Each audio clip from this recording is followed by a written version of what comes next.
A few years ago, my ex and I were 8 years into our relationship and still living in a small Manhattan apartment. We were having serious relationship issues and separated a few months later. But we were together long enough for her to know weird shit happens around me. For a span of 4 or 5 months, the paranormal activity was so out of hand that I started documenting it. But unfortunately, I no longer have the evidence. We were experiencing new occurrences almost daily. There were strange noises. Things fell over when no one was near them. Doors opened by themselves. And occasionally, we saw white or black orbs. The orbs flew around insanely fast, and they often vanished through a wall. But there was one thing in particular that really pushed me to document everything. We had all of our gaming systems on one TV, but I ran out of PS3 and Wii games at the time. Normally, we only used the Xbox, but that was mostly just to play music through our phones or watch anime.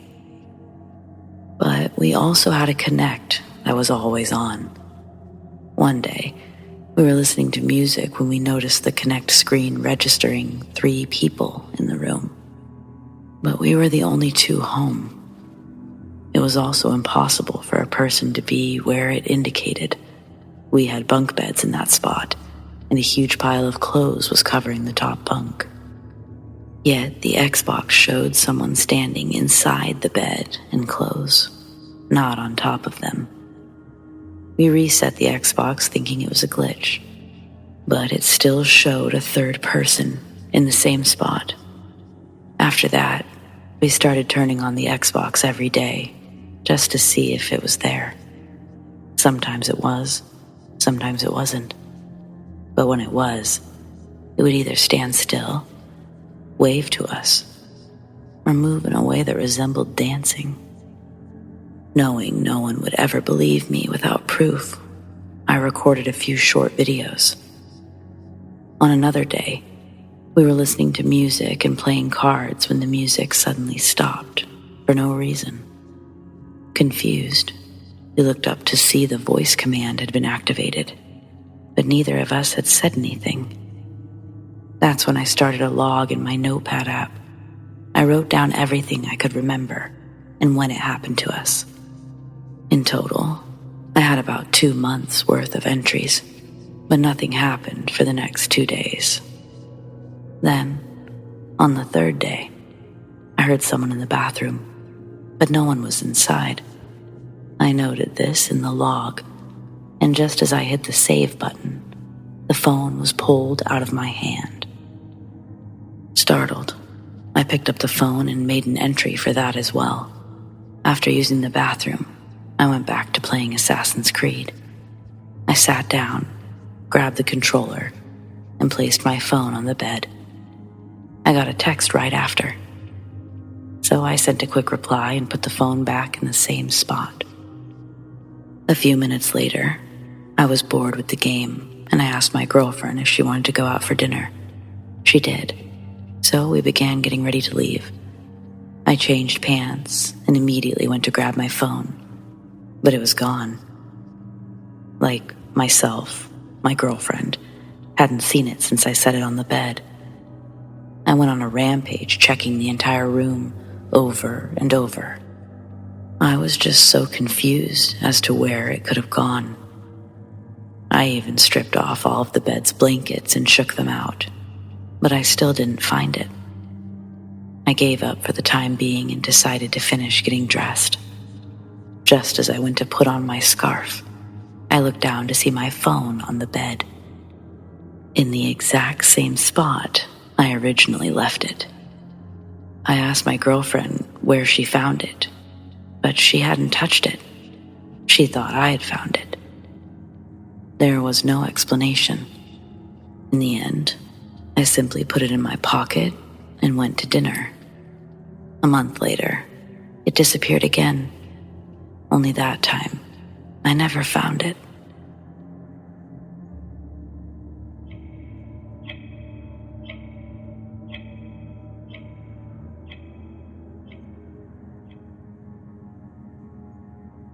I used to have tons of paranormal experiences until I turned 18.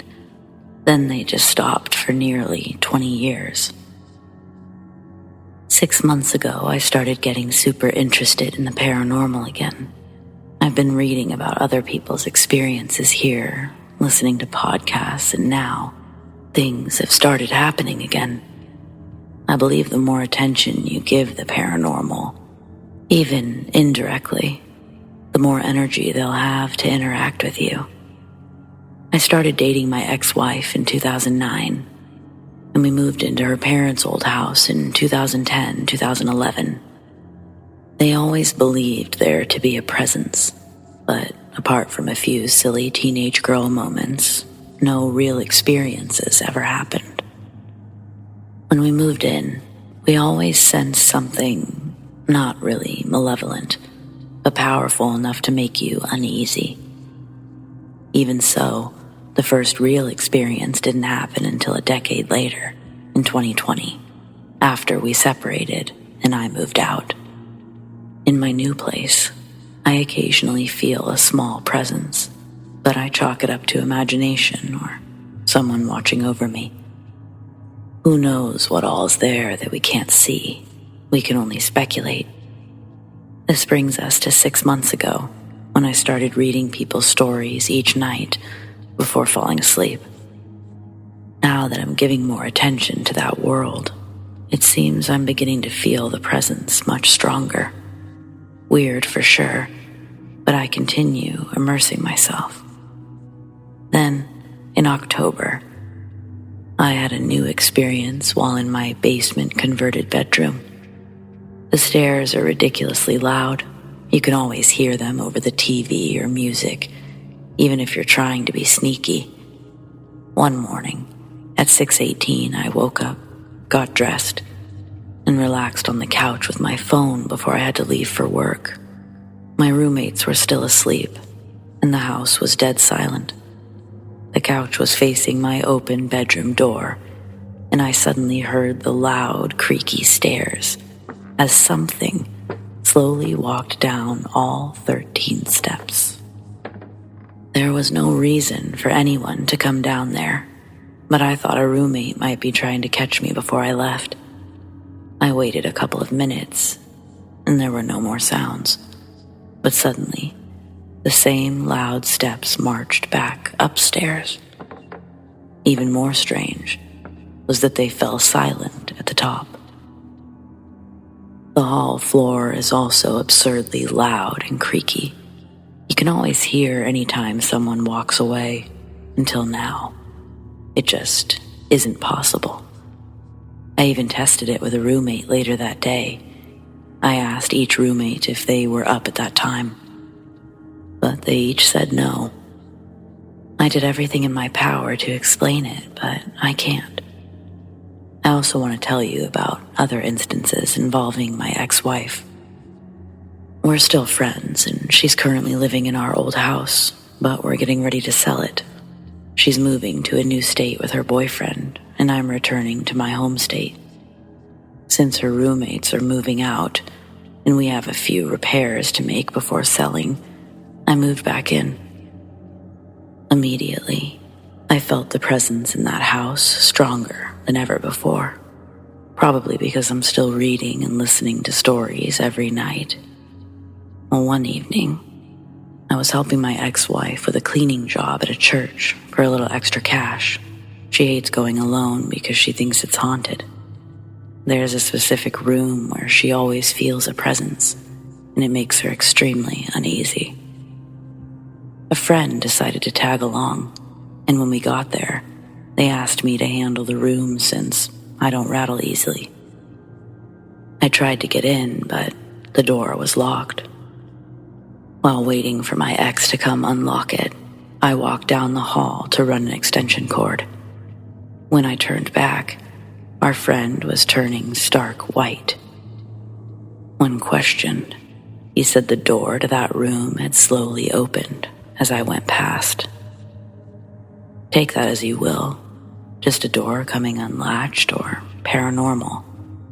But it was a heavy, solid door with a sturdy lock. Anyway, I tried recording some audio, but so far I've captured nothing. I'll keep trying when the opportunities arise. Oh, I also say, you're not allowed to follow us, attach yourself to us, or feed off of our energy every time we leave the church. I have one more experience I want to close this out with. It happened during the first week of December, when my wife left town. I was alone in the house for a couple of months. One day, a friend who is sensitive to spirits was visiting, and we began discussing the strong presence in the house. It felt significantly stronger since being alone. My friend said he'd felt something watching us from the kitchen all evening, and nervously changed the subject. That night, I read some stories, plugged in my phone, turned off the lights, and laid down. But I was still very much awake when I felt something pat the bed next to my foot. It felt like someone took their open palm and firmly patted the mattress several times. I was definitely alone. There's no way it was a person. Calmly, I said, "Do not mess with me while I'm in bed. You're not allowed to feed off of my energy. Please respect my home and my boundaries." I tried not to freak out as I tucked the blanket under my body like a protective shield, and I tried to sleep. Since then, I don't read the stories every night. I should let things calm down until I'm not alone anymore. But here I am, typing this at midnight when I should be going to sleep. Still home alone. I guess we'll see if anything new happens. I'm not going to claim that I know what I saw 100%, but in 2016, while backpacking through Three Sisters, Oregon, my fiance and I definitely experienced something incredible. Incredible, but fucking terrifying. The trip we'd planned was likely to take us more than 4 days, so we planned for a safe 6. We started at the Obsidian Trailhead, one that you need a permit for, so often it's less busy but guaranteed parking and camping. North End is where we wanted to spend a good deal of our time. But we'd gotten a somewhat late start, so we knew we'd end up camping before we made it that far, so this trailhead was best. A little over an hour before sunset, we picked a spot near Hand Lake. Not too hidden, but off the trail enough to not be in the way. Almost as soon as we set up camp, we both decided to explore immediately around us. We'd absolutely picked a beautiful spot.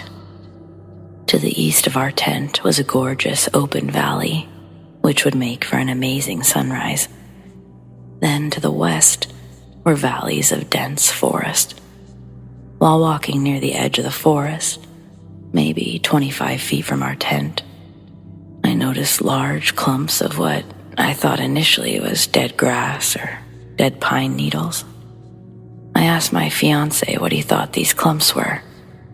After a bit of silence, he says he doesn't know, but I watch as he picks one up and then immediately drops it.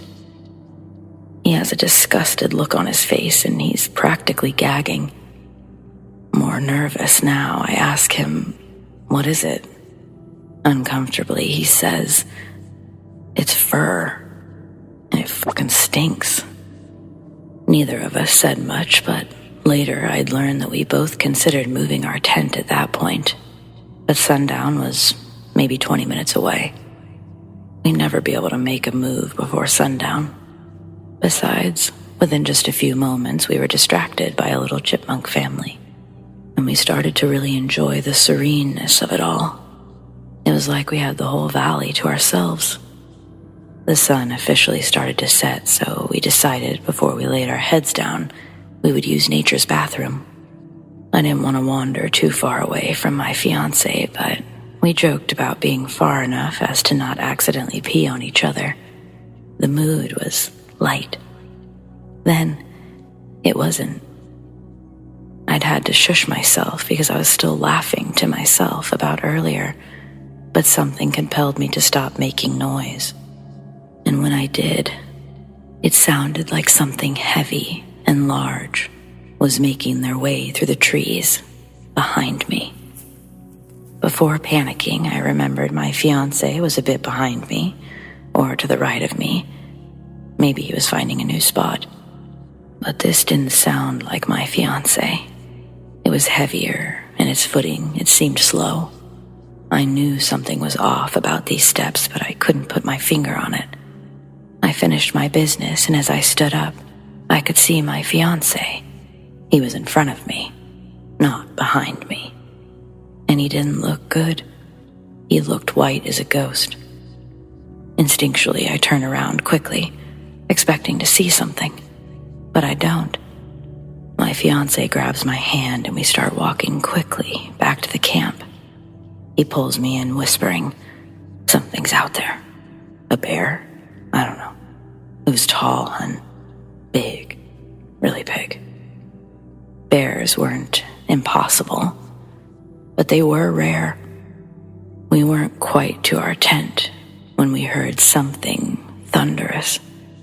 It was the sound of a large tree or tree limb smashing to the ground, crashing in half, and falling hard just behind where we previously were. We stop in place. We duck behind a large rock surrounded by bushes. Despite being curious, I'm burying my head in my fiancé's arms as to try to get a grip and calm myself down. As I pull my eyes away and out into the world, I can see a large looming creature. It's a distance away, but it towers over in a way that I can see its back. Not a bear. Still furry. So, an animal. There's no way this thing is on 4 legs. Far too tall. I realize the sounds haven't stopped. Large tree limbs snapping, but also being quickly picked up, followed by sounds of being dragged. We can see above us, tree limbs in the distance. They're falling and rising again with heavy thuds, and you can hear a sort of whip or whoosh in the air. The figure, creature, got closer to us at one point, and I made the mistake of breathing. It took everything not to gag at the smell emanating from the other side of the bushes. Some sort of mixture between actual hot garbage and cow manure. I clenched my teeth so hard I could hear the grind, but I was just trying to stop breathing.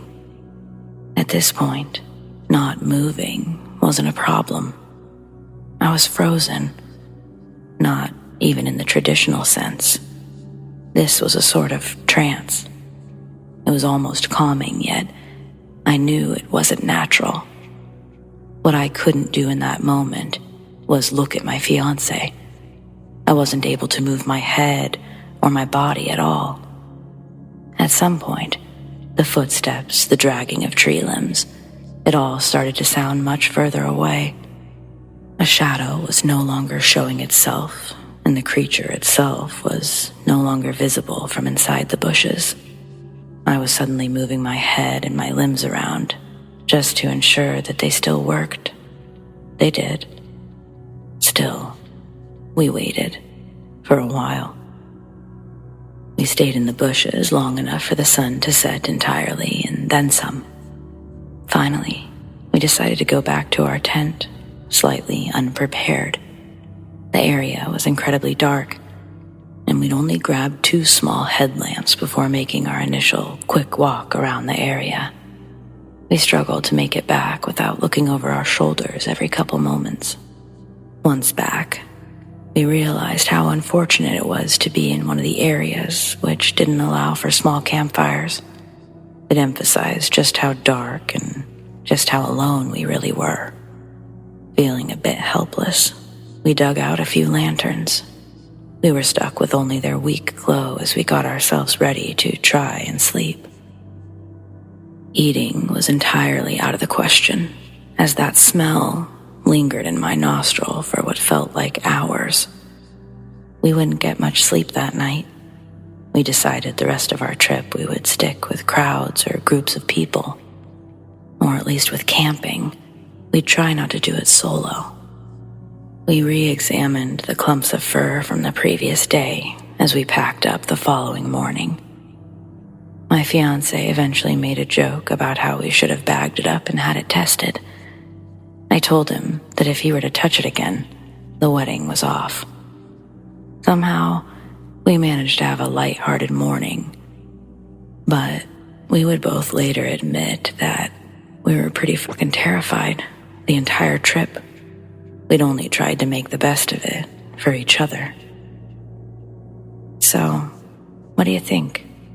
Did we run into Bigfoot himself? Or a very stinky, very strange bear? I don't know. Help me out here.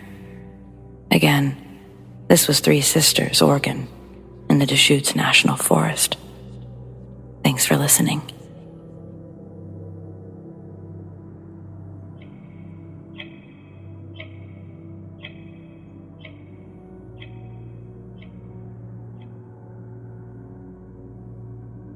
Alright, so everybody with knowledge of cryptids.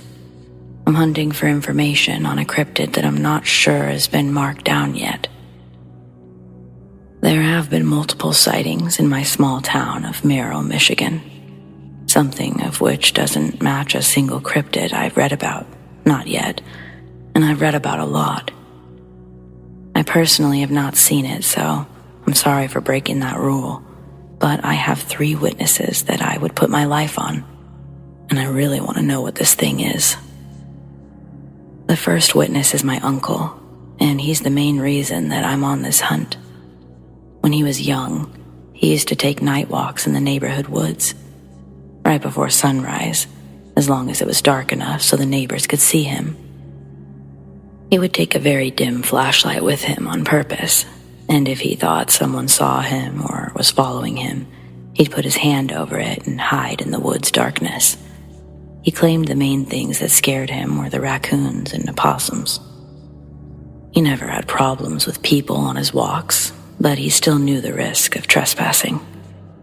Though his story isn't very exciting, he got the best view of the creature out of all 3 witnesses, claiming that it only stood a few feet tall, and that it had legs bent backwards with large, fly-like eyes, and the rest of it looked like a kangaroo or monkey hybrid. There are many cryptids that are close in visuals, but none of them have this thick hair and big eyes like this one had. I showed him a drawing of other look-alike cryptids. He's dismissed every one of them. He claimed that he was walking out of the woods just as it was getting brighter. The sky was gray and the woods still dark from the trees, but the road was almost visible down the whole mile. On his way across the road back to the house, he saw that thing a little ways down the road. It's said to have crossed the road in 2 steps, despite being short, and disappearing into the woods my uncle had just exited. The second witness is deceased now. He was a natural conspiracist, so it came as no surprise when I heard this story years ago. Though his description was less valuable, I have the belief that this was the same cryptid. A couple of miles from the first incident, this man said that he had seen a small, ape-like figure, and that it jumped almost to the top of the trees. This is the least resourceful sighting, because I cannot ask the man to answer anything he left out, or to give more info. This is all I have for this sighting. The third is my grandma's good friend, Sylvia, from a state away. Every 4th of July, they park a camper in my grandma's yard and stay for a week or 2 to visit all the friends and family they left behind when they moved out of state. Keep in mind, these folk have never seen or even heard the stories about this creature. And for this story, I was in the house when it happened. Sylvia's husband had a few beers with my grandparents. There's a big tree on the side of a barely used road, and he walked over to it to use the bathroom. As he was peeing on this tree, he noticed the same big black bug eyes that my uncle had seen. It was staring him down from the tree line across the road. And as soon as he focused on it, the cryptid backed up into the brush and was gone. Me and my uncle freaked out about this, as you would, because it had been 6 years or so since someone that we knew spotted the thing. As crazy as it sounds, me and my whole family believe and know this creature to be real. We've even narrowed down where it possibly calls home based on how far the sightings go. Sorry for the long and many paragraph story, but if you have any idea what might be lurking around mid-Michigan, please leave a name of a cryptid or description or drawing. My family and me all want to know what so many of us have seen. Any ideas? At my mom's house, my room was in the basement, and the only way to get into the furnace room was through my room. The way my bed was set up, I was on the side that I could see directly into the furnace room, because there was no door separating my room from the furnace room. So one night when I was lying in bed, I saw a cat walk out of the furnace room, kind of look around my room, and after I blinked, it was gone. So after that, I talked to one of my friends whose family was friends with the people we bought the house from, and she told me that their cat actually died in the house. I'm not sure if it died in my room or not, though. Another time I was suffering from an ear infection, but my mom would never believe me when I told her that I was having problems. She always thought I was doing it for attention or being dramatic. So again, I was lying in bed, not being able to do anything because of the pain, and there is a possibility I was hallucinating from the pain. But I saw a man standing in my doorway. He was around average height, but he was built and he had wide shoulders. I was watching him for around 10 seconds when I heard a deep man's voice ask me if I was okay. I didn't feel scared. It almost lessened the pain, and I fell asleep. Around a day or two later, my mom told me that she woke up to a man standing at the foot of her bed, and she felt him tapping her foot.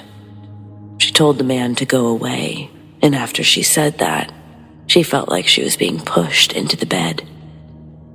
When she was describing the man, it matched exactly what I saw.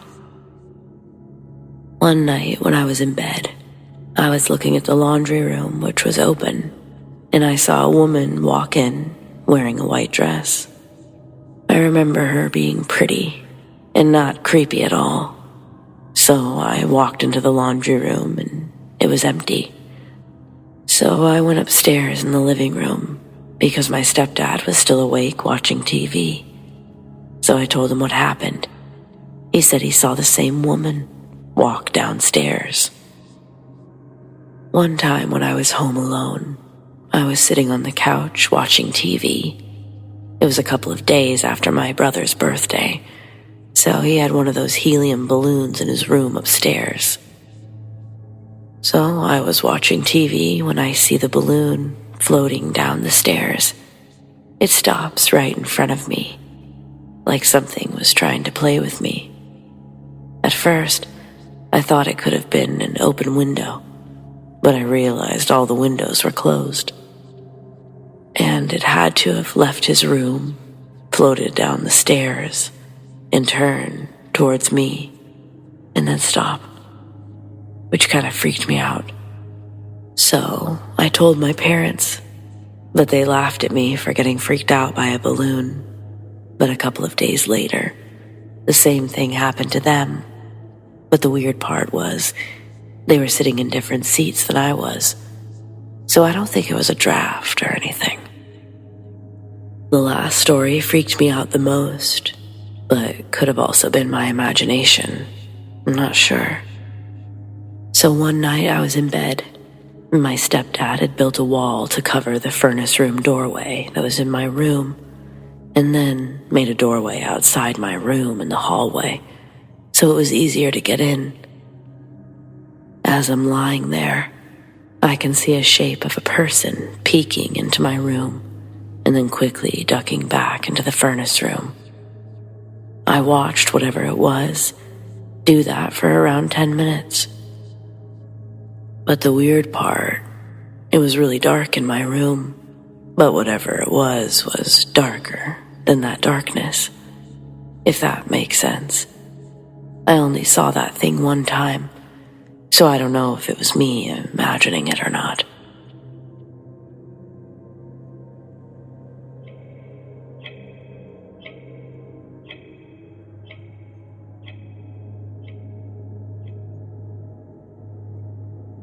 Last March, my friends and I went to Chattanooga for my best friend's bachelorette party. We stayed at a beautiful Airbnb on the Tennessee River with a private and peaceful atmosphere. It was also on a nature trail. It felt isolated, but it was close enough to the city for us to have some fun. We had a great time out, and then we returned to the house where we started a fire. We relaxed until we got tired and went to bed. We decided to all bunk in the room that had 3 bunk beds and 1 regular bed. We wanted to watch a movie together, but in the end, we needed to sleep before the drive back more than a movie. Unlike my friends, I'm not used to falling asleep early, so I was wide awake and scrolling through my phone. I know it's a bad habit, but it's all I had. As I laid there, I started to get a bad feeling. I've had one paranormal experience before this, but it didn't scare me. I was just confused. This was different. My hair stood on end, like something with bad intentions was nearby. I looked at the others on the bunk beds, but they all seemed fine, so I kept scrolling. Only the feeling came back again, and this time, I looked towards the regular bed, where the bride and her little niece were sleeping. There was a dark figure standing over them, its head bent to stare at the little girl, and my heart stopped. I couldn't move. I kept telling myself it was just a shadow from the stairway. I looked down at my phone, hoping for the courage to text my boyfriend. Though, considering he doesn't believe in anything, he was no help. He just said I was seeing things. So we hung up. When I looked up again, the figure was gone. If anything, that made me feel even worse. It confirmed the figure was more than just a shadow from the stairway. I jumped out of bed, ran upstairs, and slept on the couch. I felt like a small child who had just watched a horror movie. I kept hearing the stairs creak, told myself it was just the house settling. I called my boyfriend back, and he eventually talked me down. I knew he was probably right, but I was still shaken up. I finally fell asleep around 4 when the creaking stopped. But I woke up around 6, and I had to go downstairs for my bag. A few minutes later, the maid of honor came upstairs looking confused and a bit freaked out. She asked if the bride had been upstairs, and I said only if it was during the 2 hours I was actually asleep. Apparently, it was about the time I'd woken up when she thought she saw the bride come up there. I told her it wasn't possible, but she insisted someone had gone up the stairs. Her face was white, and I told her to go see if everyone was still in bed. They were. We both stood in silent confusion for a moment before confirming that she saw it after I woke. I suggested that she might have heard me moving around. That's when she said she thought someone had been standing over the bride's niece, and my heart stopped. I didn't have to say anything. My face said it all, and she knew I saw it too. Needless to say, we were happy to get out of there without further investigation, but I felt guilty for not staying downstairs, now that I know it wasn't just my anxiety. I don't know if this is related, but a few months later, I learned that Hale's Bar is supposedly one of the most haunted places in Tennessee, and it's only 2 miles from that house. They also had an old cabin from the 1800s on the property, and it definitely had some weird vibes too. It probably didn't help that they had pictures of the original owners in there. I don't remember their names, so I can't search for a relation to the bar. Yesterday, my mom told me about something that happened to her at work. Like myself, she's always been a huge skeptic, but this has freaked us both out. We can't explain it, so I'm curious if anyone else can. Mom works at a pharmacy with a colleague who is also a skeptic, but has an interest in the paranormal. She told my mom that she went to a cemetery with one of her friends, and despite being the only one there, they heard a woman humming. They assumed someone was crouched behind a grave. They looked around and eventually found where the sound seemed to originate. But nobody was there.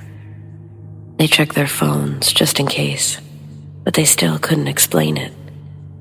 A little freaked out now, they went to a nearby pub to grab some food. As they were chatting, they both went silent at the same time and froze at the sound of humming. They finished eating and eventually parted ways to return home.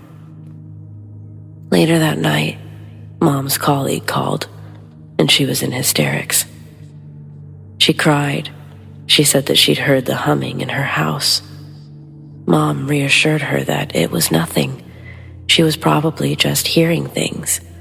But after the call, she went to bed and heard the humming again.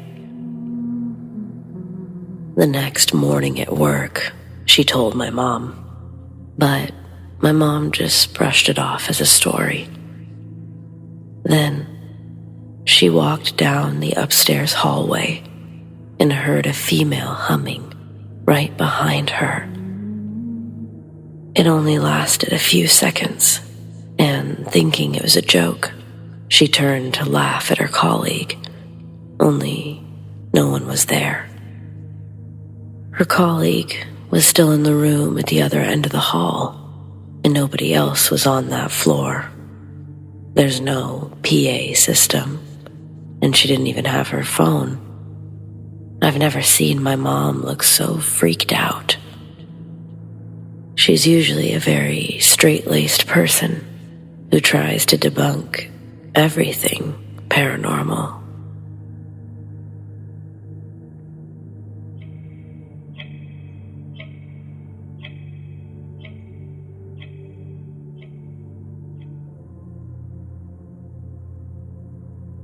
My family consists of me, my parents, and 2 sisters. We used to live in a very large house with 6 bedrooms, 4 bathrooms. It was built in the 90s, and it had 3 exterior balconies, along with 1 interior balcony overlooking the living room and kitchen. We moved in during my 5th grade year, and we didn't move out until I was 25. It all started when we were still in the process of buying the house. The owner stayed calm, but Mom could tell that something was off. In one of their conversations, he blamed his upcoming divorce as the reason that he was so eager to sell. What seemed off was that he also said weird things happened in the house, and that its previous owner had said the same thing. Some examples he gave were that every owner before him had coincidentally gotten a divorce, and some heard whispers and banging when home alone. Mom thought it was a coincidence, She was determined to buy the house. Then things began to happen as soon as we moved in. My sisters don't talk about it very much, but on rare occasions, they'd feel a touch or hear someone whisper their name. They would mostly ignore it, and their encounters lessened over the years. It still messed with them, just not to a large degree. My dad didn't believe in any of it. He would even tease my mom and I about our experiences. He simply ignored any strange incidents, but by the time we moved out, he started to believe we might have been right. Mom and I got it the worst. She heard whispering, footsteps, and on rare occasions, she would hear one of us calling her name. Except it was actually an old woman calling to her. Sometimes she asked if anyone was there, and the whispers would come to an immediate stop. Occasionally, they would start back up again, only to continue going out intermediately. Without sharing too many personal details, my parents' marriage became really strenuous. It's getting better now, but while we lived there, it only got worse and worse. They were genuinely considering a divorce. I would hear footsteps on the stairs and someone rummaging through the kitchen cabinets, especially through the silverware.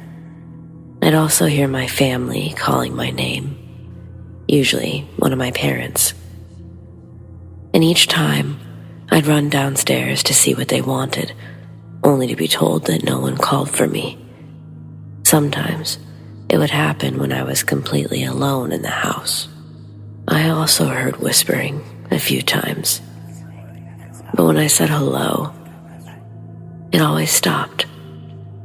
Looking back, that was probably a stupid thing to do, but I genuinely thought it was an actual person at the time. And that's how I became its favorite target. If I told Dad, he'd just joke about it, and my sisters would hardly talk about it at all. My mom was the only one that believed me. It became most active when no one was home, so I tried to ignore it by playing video games or listening to loud music. But that only made it more active. By the last few years, the footsteps were louder, and there were more whispers overall. My parents once called for me. They were upset when I didn't respond. I thought that it was more fake whispers, so I just said I didn't hear them. What was I supposed to say? That the ghost confused me? We started renting the house out, moved into another. Occasionally, we'd have to move back in, and the activity would just get worse. Dad finally started to question if it was real when he heard me call his name twice. I was home for one, but not the other. When he asked if I called him, I said no. He believed me, but he was genuinely confused. I could tell he was a little freaked out. The neighborhood went progressively downhill during our time there as well. It used to be nice, but more and more thugs began robbing our neighborhood. Our home was robbed twice before we finally installed security cameras. Dad also ordered a new home defense gun, taught us about gun safety before it arrived. I guess something hurt us talking about it, because 2 days later, while I was home alone playing video games, the double doors to the patio began rattling violently. It was literally echoing throughout the house, all the way to my bedroom. My bedroom was upstairs. My door was closed. My TV volume was up high. Yet I still heard this, loud and clear. I started freaking out and hid under the bed while I called the cops. It took the police 30 minutes to get there, and during that time, I was talking to the 911 operator. She kept me calm, but those doorknobs were still rattling until an officer arrived, and then they suddenly stopped. I ran out as fast as lightning. We checked the cameras, but they showed nothing. My parents were relieved for my safety, and I think this is when my dad truly began questioning things. First, he knows I wouldn't lie about something like this, or call the cops for no reason. Plus, even if I wanted to, I'm a terrible liar. Last week, we finally moved out for the last time. Now that house has sold to someone else. I feel depressed, like I don't want to leave. It's like I have a weird attachment that I can't explain. I even had a few arguments with my mom about leaving. I don't care about the house anymore, but through the last week, it was like something came over me. The activity was worse than it had ever been. Aside from the usual stuff, doors began opening and closing. On the second to last day, while I was loading a box into the SUV, I heard an old woman say, "Don't leave, don't leave." I thought someone had snuck up behind me, so I ran back inside. That was the only time I ever heard the old woman. It knew this was the last time that we were leaving, and it wasn't happy. Every house we've lived in before or since has had zero activity. To this day, I question a lot of things about that house, but I never want to see it again. I have no idea what was in there, so I wonder if any of you might know what it could be. I've been living with ghosts since I was 8 years old, so I have lots of stories.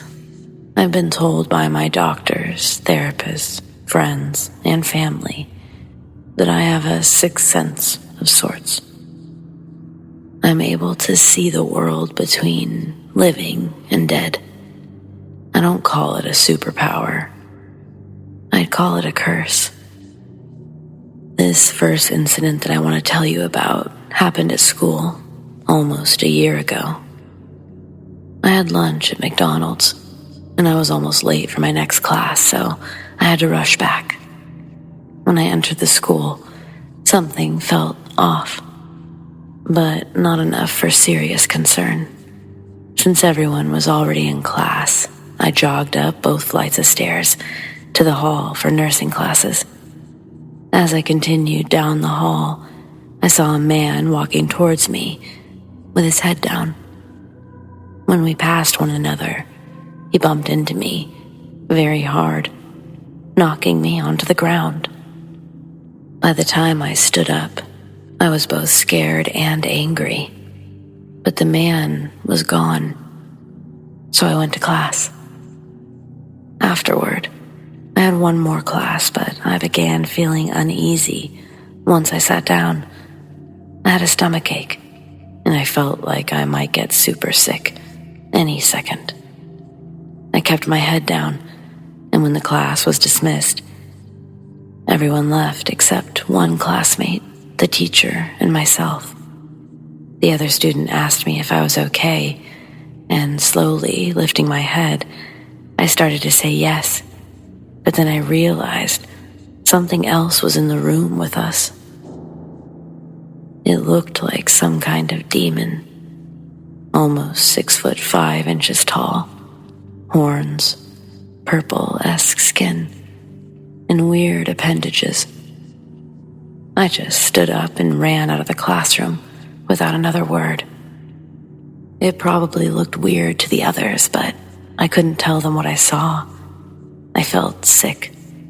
I don't know what it wanted, but it scared the shit out of me. For the next incident I want to share, you should probably know that I'm an atheist and that I have friends from many cultural backgrounds. I think the angel of death is a religious thing, but please correct me if I'm wrong. I've had a few encounters with a woman, and even though it's scary, she's one of the friendliest ghosts I've ever seen. She was almost 10 feet tall, had pale skin, holes for eyes, a floor-length black robe, extremely long dark hair, and she hovered above the ground. She didn't smell bad, and she only made slight whisper sounds, like she was talking to herself. My first encounter with her was 10 years ago, when I was still doing parkour with a friend. I was never that great, but my friend was amazing. I still can't believe some of the jumps he made. One day, he and I were next to a very tall retirement home complex when we saw a husband and wife leave the building crying. We asked if they were okay, and we learned that the woman's mother was ill. They were outside waiting for an ambulance to arrive. When we finally heard the sirens, we quickly realized the EMTs didn't realize how to get into the complex. So my friend hopped on his bike and guided them in. Afterward, we watched from a distance as the woman was wheeled out on a stretcher and placed into the ambulance. That's when I first saw the woman I previously described, though at the time, I didn't think anything of it. Life continued as normal, and now we can jump to August 2020. I got a bad case of burnout and stopped going to school because I cared too much about others and too little about myself. Oops. I was on my way to bed late one night, and the house was completely silent. My sister, who's 4 years older than me, was already asleep in her room. But when I opened my bedroom door, I saw her door was open. That in itself was pretty weird. She always slept with her door closed. I looked in to see a figure hunched over her, and I quickly ran to the bathroom where I locked myself inside. I repeated to myself, "This isn't real, this isn't real," until the words stopped making sense. Then I emptied my bladder and my stomach before deciding to return to bed. When I opened the door, my sister's door was closed, and the figure was standing in my doorway, looking at me. Not knowing what to do, I stepped back to my sister's door and watched in horror as the figure moved upstairs to my parents' room. I darted into my room, turned on the lights, locked the door, and waited. I heard the figure moving around in my parents' room, and I heard it close their door when it left. Then I heard it go down the stairs, through the kitchen, into the garage, before finally leaving. I went downstairs to check things out, but there was nothing. It just left. Was it the angel, or was it a weird ghost? It's almost like it was looking for something. The reason I say this is my most friendly ghost is because most try to hurt me, or give me headaches. Talking about this stuff, it always makes me tired too. Just remember, every person has their own unique stories, so treat them that way. Also, one last tip. If you meet a ghost, do not make eye contact. If you do, it'll make them happy because they can now break you. They can make you hate anything, even yourself. Bye.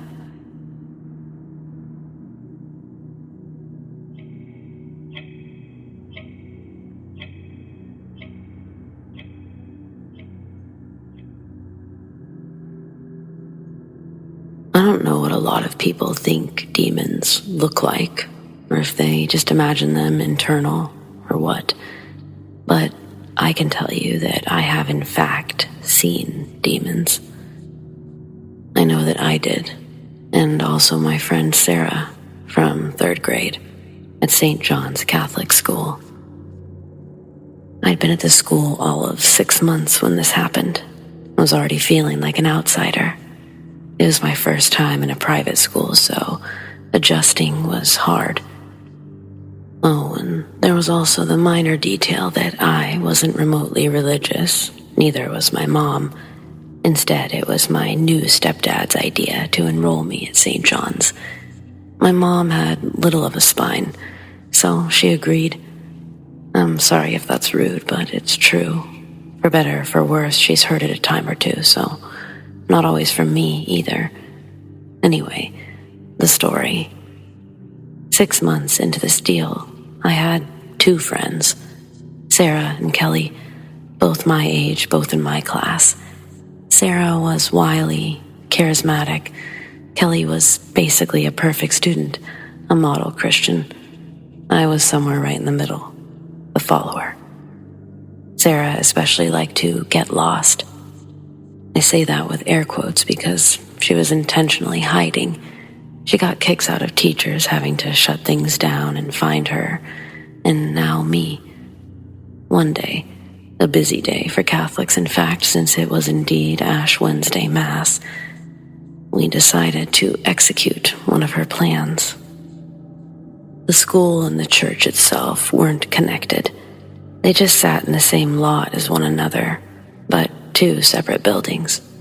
So Mass was going to take place in the church, but we were currently in the school building.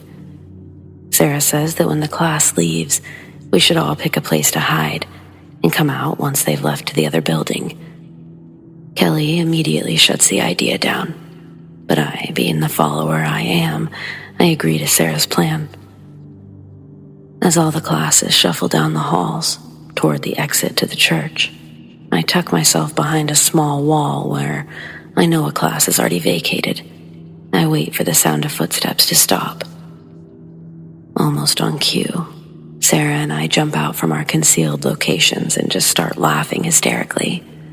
Then we quickly shut ourselves up and run back to the classroom. I will say, it was notably strange.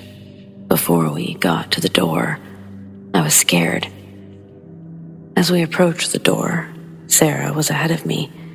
She stopped, so I stopped. I watched her, just standing frozen in place, staring into the classroom. My fear was now growing, yet I still had no idea why I was afraid.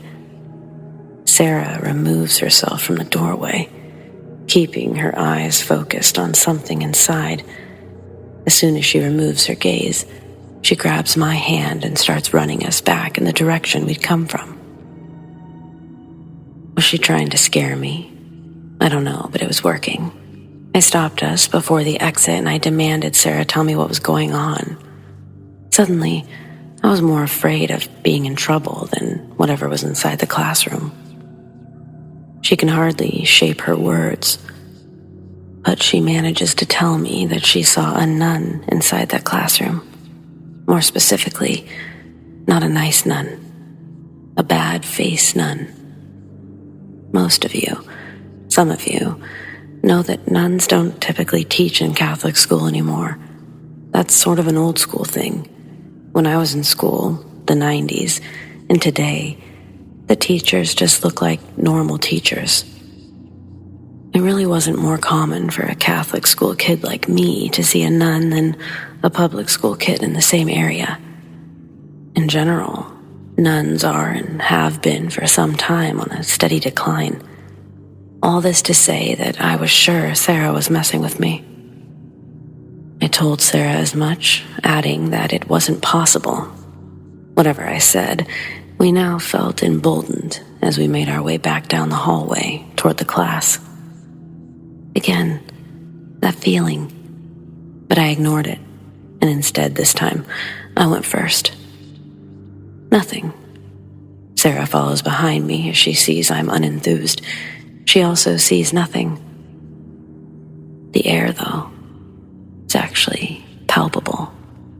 It's like we can't move forward, and we can't move backwards. I can feel that Sarah feels the same sense of dread that I do. I turn to look at her, and I can see that she's terrified. But more than that, I can see just behind her the face of a horrible woman. There's nothing to accompany the vision but a face. No body, no habit, just a horrible face, sitting side by side with my friend's face. I scream. Sarah screams. Closing my eyes, We run and somehow manage to get to the exit. This time, we don't hesitate to run through the doors.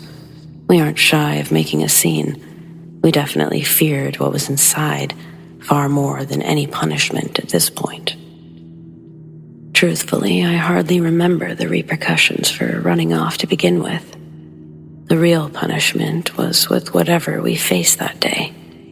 Sarah told me the next day, or maybe the next few days, she walked away with actual scratches from the whole thing. How? I'd asked. She said she felt heat on her back just before we screamed. But it was her mother who saw them. She was upset with her, demanding that she tell her who did this to her. I know for a fact that she ended up lying to her mother in the end. She feared that telling her about a demonic nun, it would somehow get her banished from life. Super sad, but actually probably true. I asked her, what did the nun look like? What made her not nice?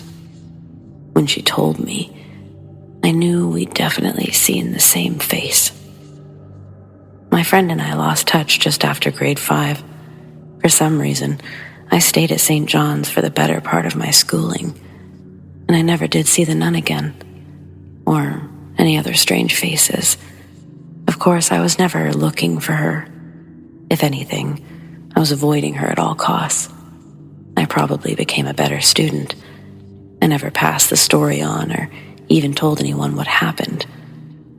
Because as much as it makes for a great story, it always felt like telling it there, inside those walls, was somehow bad luck. And I really needed all the good luck I could get during those years.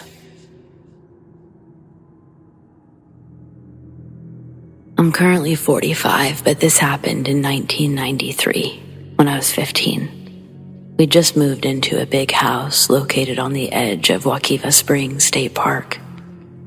At the time, I'd heard of Bigfoot, but the stories didn't interest me.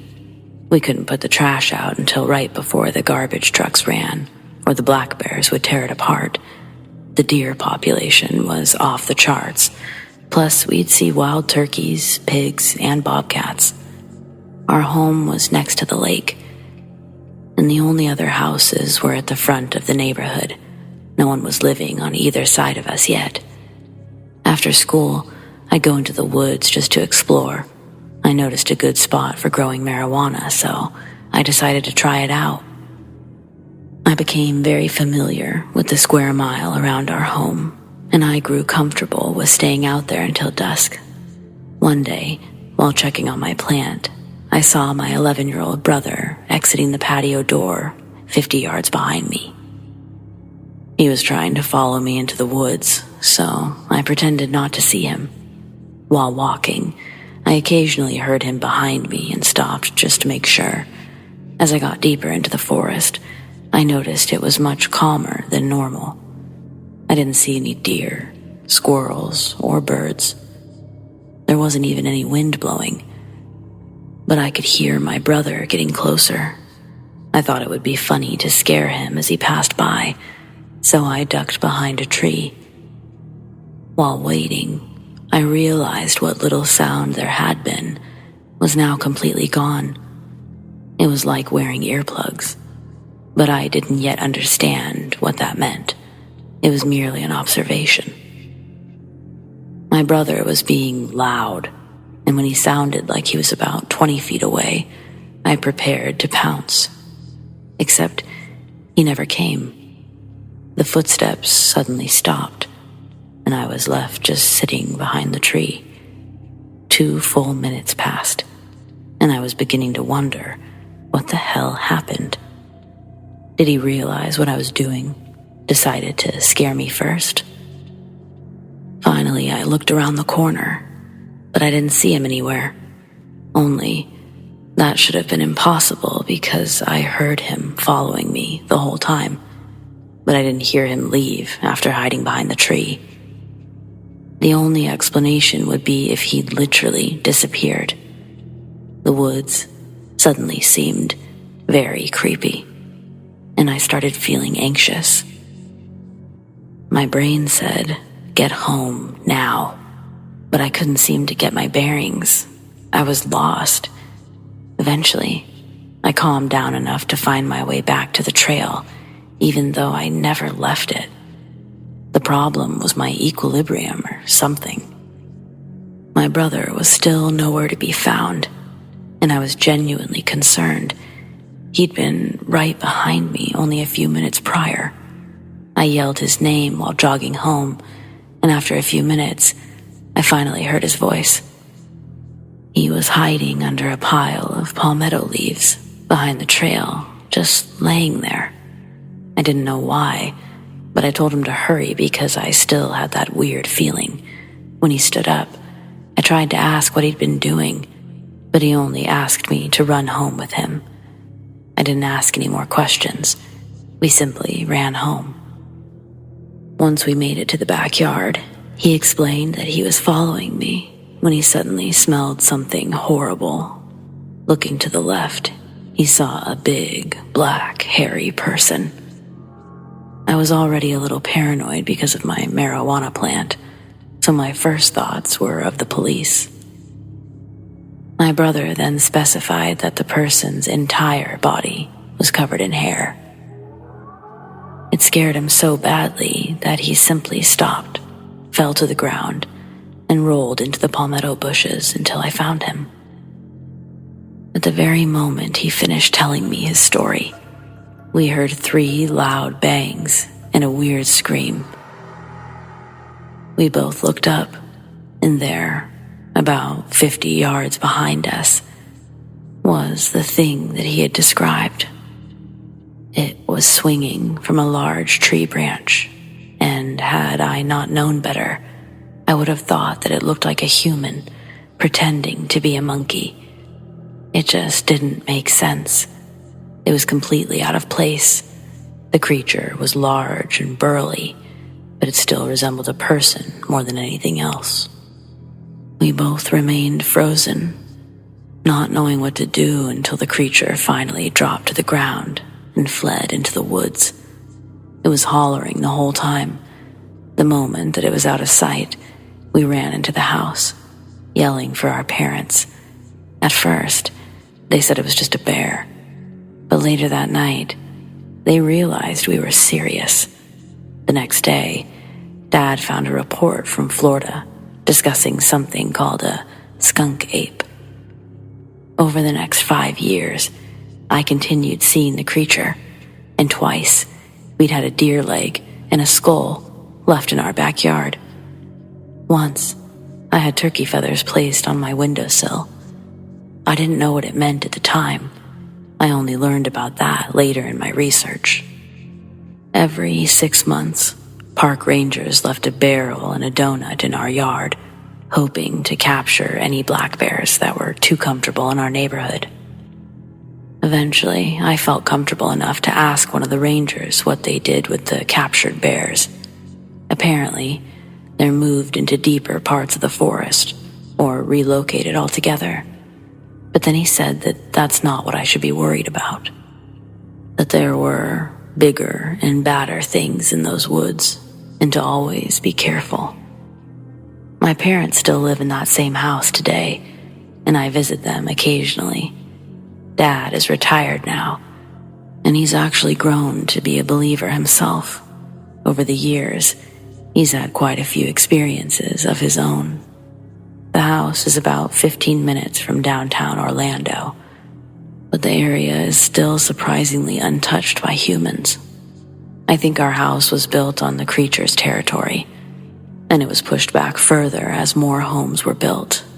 It's not as dangerous or thrilling as some encounter stories, but it was real. I saw that thing with my own eyes on more than one occasion, and now I'm just trying to learn all I can about it. For example, is a skunk ape different from Bigfoot? I don't know, but I look forward to finding out.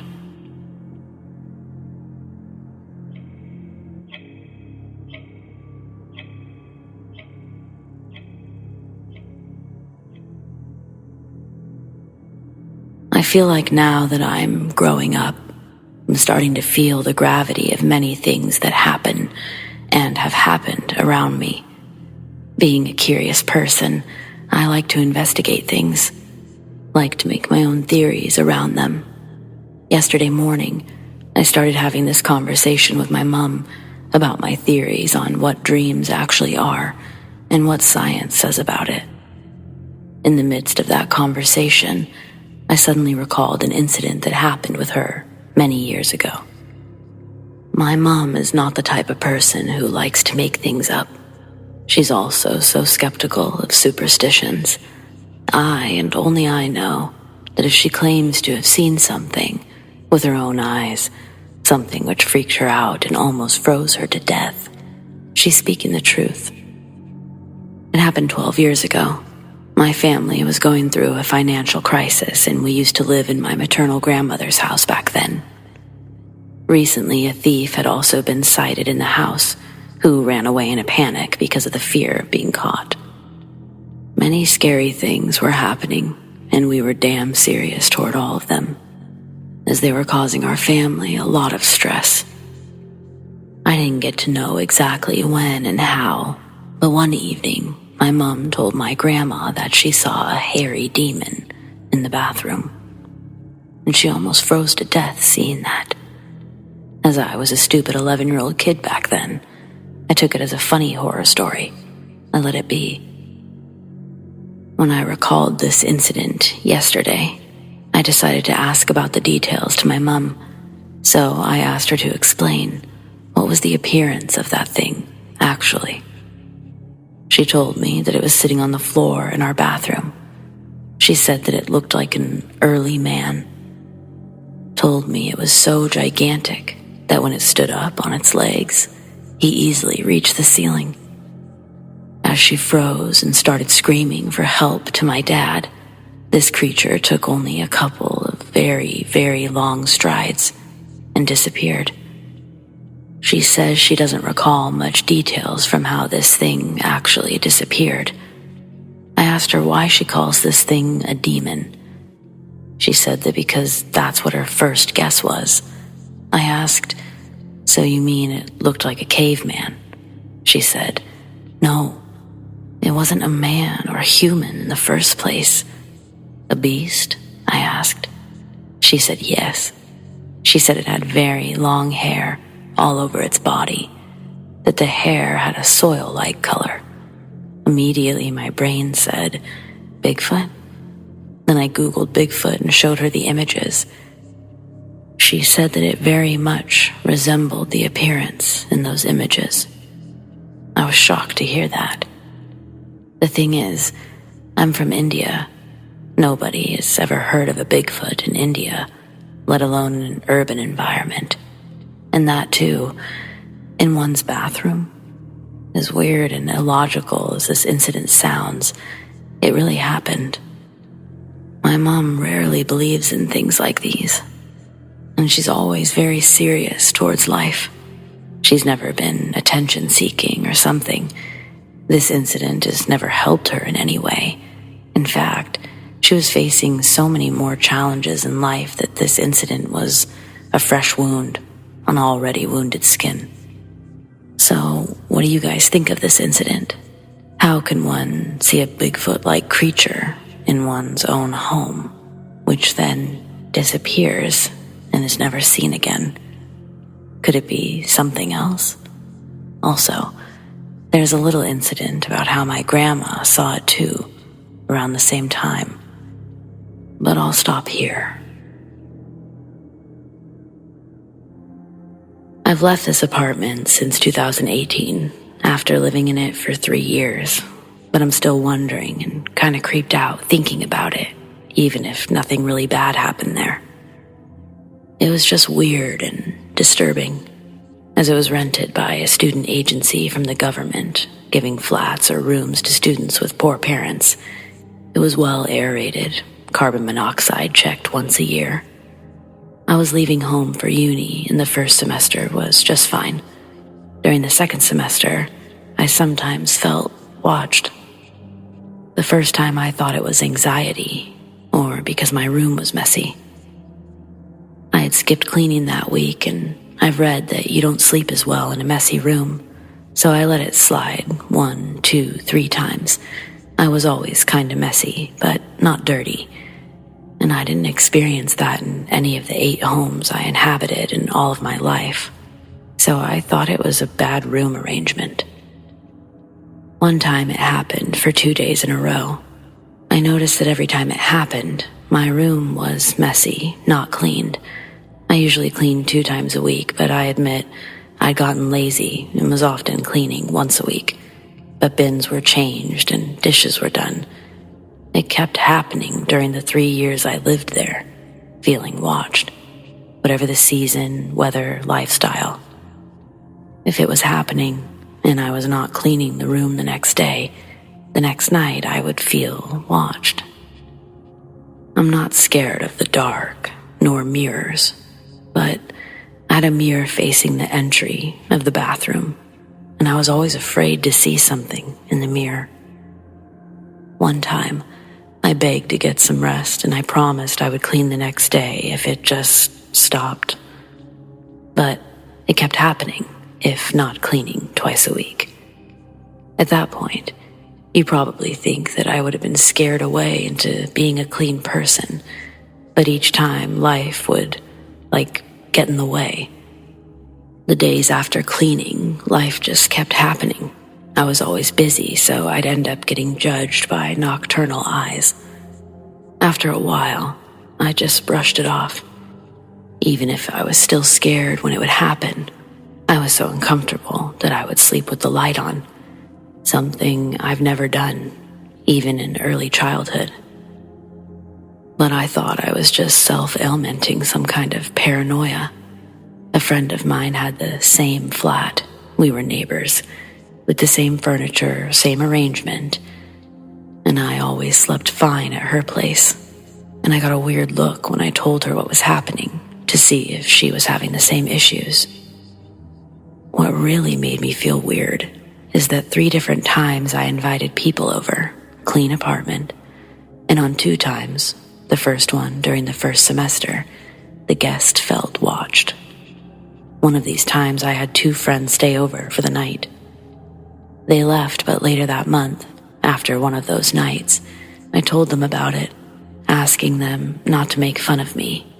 They asked why I looked tired. Then they stared at each other and hesitantly told me, "Well, we didn't want to scare you, but after sleeping at your house, we both had a talk because I said that I felt watched that night and it creeped me out. And she said she felt the same. We didn't want to tell you because we didn't want to make you feel uncomfortable after being so nice to let us sleep in your flat. It was technically forbidden. Weirdly, on the 2 occasions, I never felt watched, only the guests. Recently, I told my mom about it, and she told me, it's like you had a soldier ghost in your flat. You know, soldiers are forced to be very organized, and if he did some time of service there, maybe he was mad at you for messing up his place, you know? She didn't know at the time that there was a small commemorative plaque saying that Marine troops stayed there during World War II. After some research today, I found out that the building was from 1930 and classified as a historical monument. It's used as flats for students, and I knew it was old because of the plaque, but seeing the year was weird. So, I really don't know what to think about it. I knew 2 people there and was the only one having this kind of issue. I don't know if it's reminiscent energy from all the tenants that it had during the years, if it is the ghost or energy of one previous tenant, one who was particularly versed into cleaning and sticking to rules, or anything else. Overall, I remember it as a nice flat, and I miss it sometimes. But some other times, I still think about this, even if it's been 5 years since I moved out, and I get chills. What do you guys think? I also have to say that the apartment was kinda humid, old, had bad isolation but I knew 3 people in the exact same building, and they never got this, which is what I find weird. Honestly, I would like to think it was just really bad anxiety, if 3 other people didn't say they felt it while sleeping there.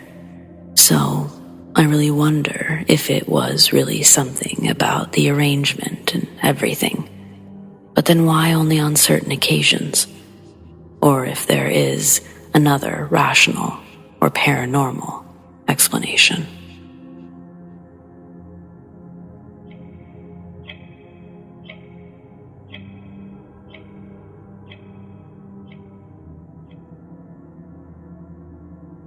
I'll preface this by saying that I've had many paranormal encounters since I was young, and many were also witnessed by the people I was living with or confirmed by neighbors. We had fallen on some tough times financially, and the only real affordable housing where my son could remain at his school that he loved were some really old apartments. The complex was built in the 1950s and was run down. It was a 2x2 split floor plan. My husband and I took the master bedroom with the bathroom inside, separate room though. The bedroom was always freezing. I could never stay warm in there, even though it's Texas and being from Wisconsin, I know what real cold is. The other rooms in the apartment were normal temperature. I never felt comfortable being alone in the apartment, mostly because I never felt alone. The living room wall with the TV on it was also our bedroom wall and the door. We always kept the bedroom door shut. I was in the living room watching TV alone. The spot I always sat in, I swear I could hear and see the bedroom doorknob rattle, like a gust of wind had been blown at it. Our AC unit was at the other end of the apartment. And there's just no vents or windows anywhere near the bedroom door. There was a coat closet door adjacent to the bedroom door in the entryway, and it never did the same thing. Just the bedroom doorknob would rattle. We lived on the 2nd floor of the 2-story complex, so no one was above us. The people below us were incredibly quiet people. I never once heard them at all, yet alone slamming doors or windows that could have affected us. I was again sitting on the couch facing the bedroom door, reading. This time, out of the corner of my eye, I saw a human-sized black shadow. It crossed from my entryway, past the coat closet door, and right through the bedroom door, rattling the doorknob. I took my glasses off and tried to refocus, thinking there must be a smear or something on the glasses. There was nothing. I got up and went into the bedroom, and there was nothing. About a week later, the same thing happened, but this time, the shadow was only 2 or 3 feet high. Same path from the entryway, coat closet, right through the bedroom door, with the handle rattling again. Got up, went into the bedroom, and nothing was there. A few days later, I caught it again out of the corner of my eye. But it was just standing there, full-sized in the entryway, like it had been watching me.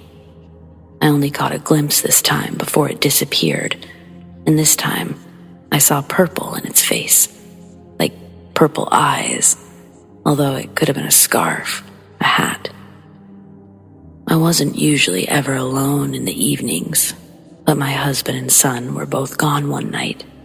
I was watching TV in the living room, and I felt really anxious, like I wasn't alone. The bedroom door handle started rattling, along with the door shaking a little this time. I started getting pretty freaked out. I knew I needed to go check things out. I got up enough courage knowing that I had to go into the bedroom, and that the light switches are in the room, not next to the door.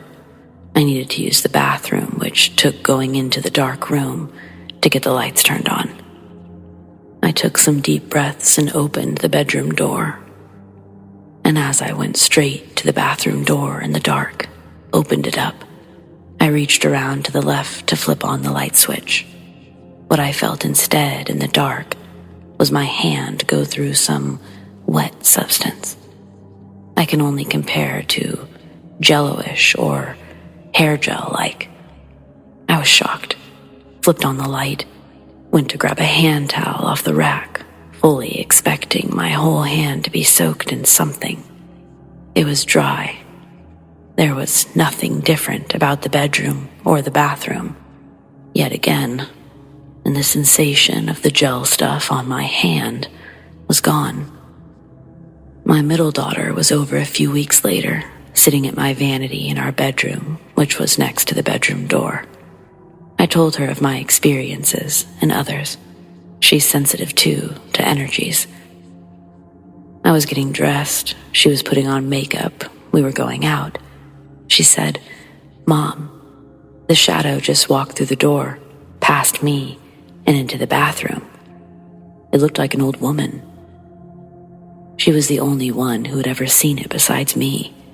We actually ended up swapping bedrooms, so my son could have the larger master bedroom for friends to come over and play video games. After we switched bedrooms, I never saw the shadow again, and the other bedroom was always reasonably warm. To this day, I'm not sure what I put my hand into that night. I have an idea, but without proof, and being alone that night, they're only ideas. We moved a few months later. I've never seen the black shadow again. This was one of the strangest investigations of my career as a paranormal investigator. I was contacted by a middle-aged couple regarding problems with a car overriding the operator's driving commands. The car was recently given to their son by the parents of a deceased teen. The deceased person was actually their son's best friend, who was killed in a vehicle accident when the two had exchanged cars for the night. Their son had had a new Jeep Cherokee that his friend wanted to use to go on a date. While on said date, the friend was involved in an accident with a drunk driver and perished. The deceased boy's parents signed over the title of his Toyota pickup, both as a general gift and to replace his vehicle that was totaled in the wreck. I investigated the car with the help of a Toyota mechanic. He checked all systems, including the computer, braking, engine, and all sensors. Nothing was found. I drove the truck for 2 days on my normal daily routine with my DVR, EMF reader, camcorder, and dash cam running. No evidence collected. I returned the vehicle with my findings that I did not believe the vehicle was haunted.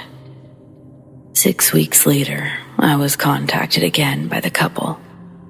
The father was using the truck when suddenly the vehicle made an abrupt right turn, locked up the brakes, and went into a ditch.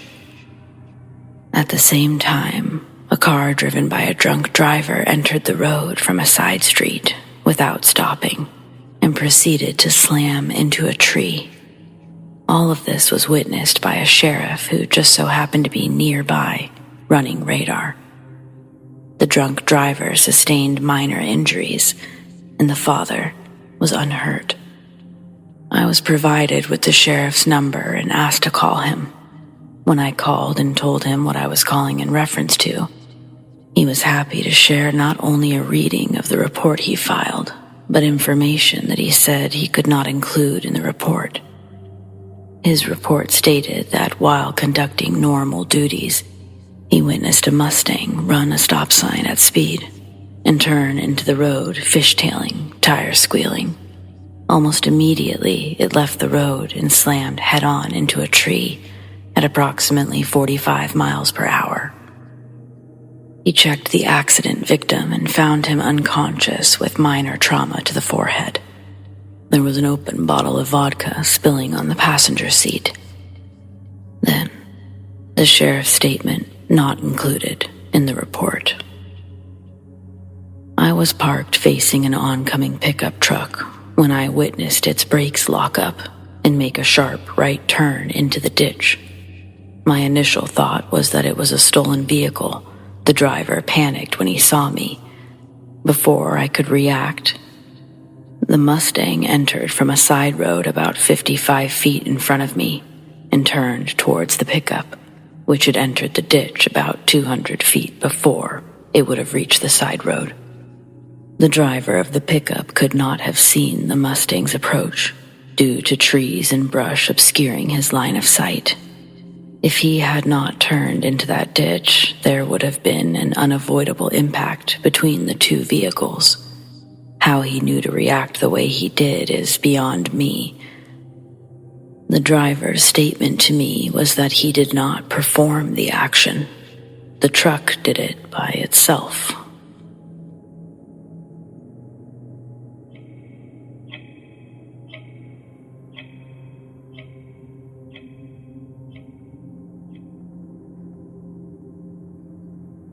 So about 3 months ago, I was on my way home from my second oldest son's house.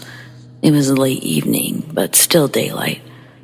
The road I was traveling was a state route 2-lane. The area, rural, with a combination of cornfields and woods, with quite a few hilly areas. Traffic was fairly light. At one point, I come upon a fire truck blocking the roadway. Road was closed, so I turned around and, being familiar with the area, made my way around the closure and went on. I texted an old colleague from the local sheriff's department and asked what was going on with the closed road. Now, before he answered me back, I had an overwhelming feeling hit me, telling me to just stick around in the area. There's a cemetery close to that area that I go to quite often.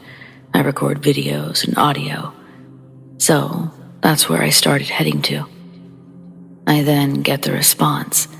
It's a fatal crash with a car versus truck, head-on, female driver deceased, and she's from the area. After I pulled into the cemetery, I got another message. This one had 2 photos attached to it. I opened the attachments, and it was as horrible as I imagined it was. One photo was of her car, totally destroyed. Sheet still covering the driver compartment. Obviously, body's not visible. There were 2 firefighters in the photo, one standing at the driver's door, looking down into the car. Next to him was the medical examiner, I believe, who was also looking down into the driver area. The second firefighter was standing on the passenger's side at the door. He too was standing down, looking into the driver area. All 3 had a somber look on their face. The look made you think that they were thinking to themselves, "What a shame, what a waste, too young," etc. Now, in the background of this photo was what you'd expect to see: a fire truck, another emergency vehicle, and of course, trees and so on.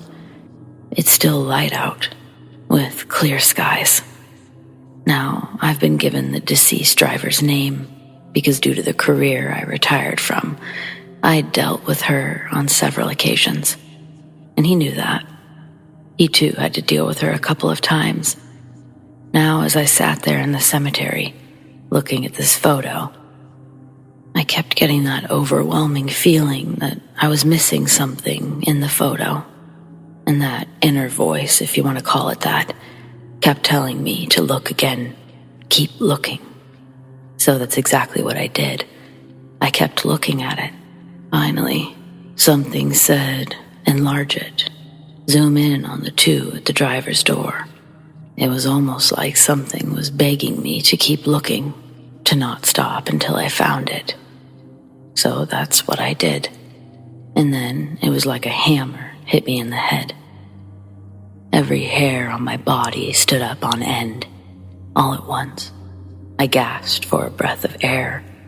I became physically sick to my stomach. As I'm writing this, I have tears in my eyes. I'm fighting not to cry. As I stated, I knew this female, but it had been a few years since I dealt with her. There was no denying it. In that photograph of the crash scene, just behind the 2 EMS workers standing at the driver's door, was the face of the deceased driver. I couldn't believe what I was looking at. And for me, there's no denying that she was standing behind them, looking down into the driver's compartment.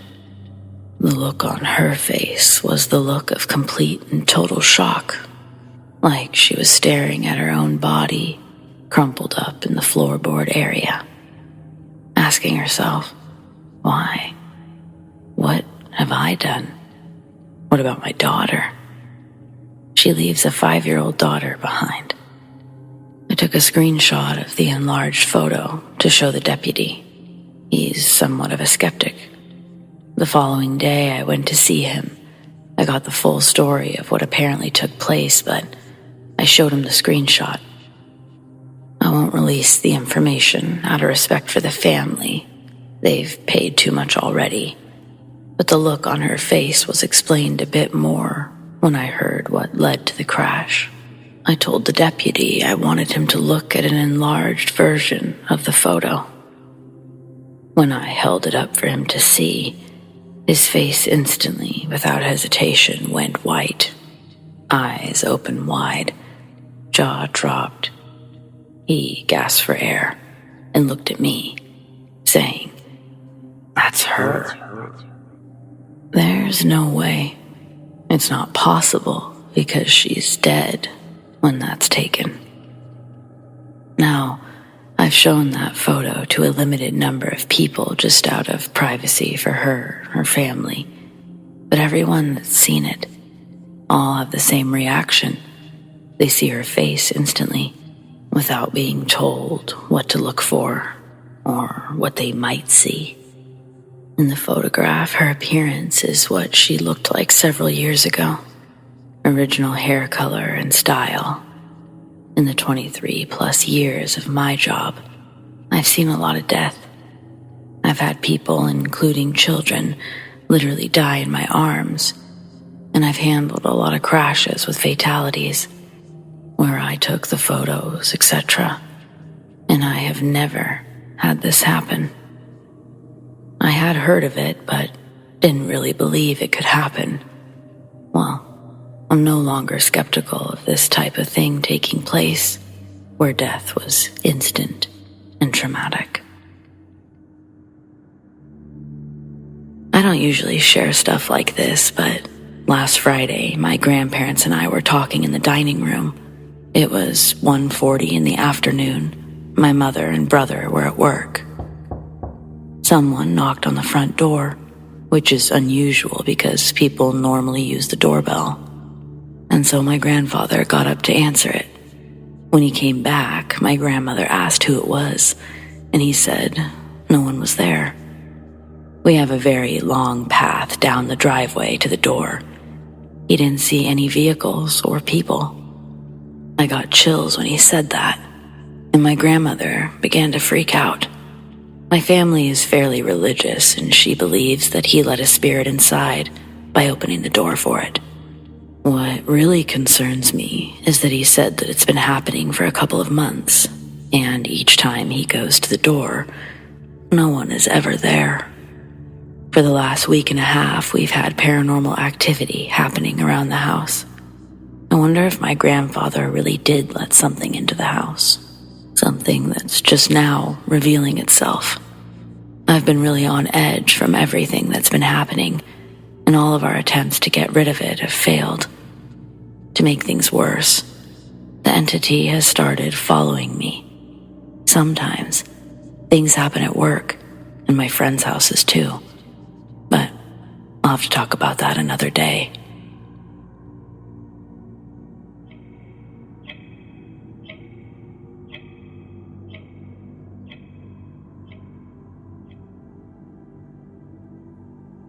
My family home was built in the 1960s by my grandparents, and I believe it's been haunted by several different paranormal entities. My parents and I slept on the second floor, while my sister and grandparents slept on the first. Their experiences I'm going to share began 15 years ago, My older sister was the first one to be noticeably affected.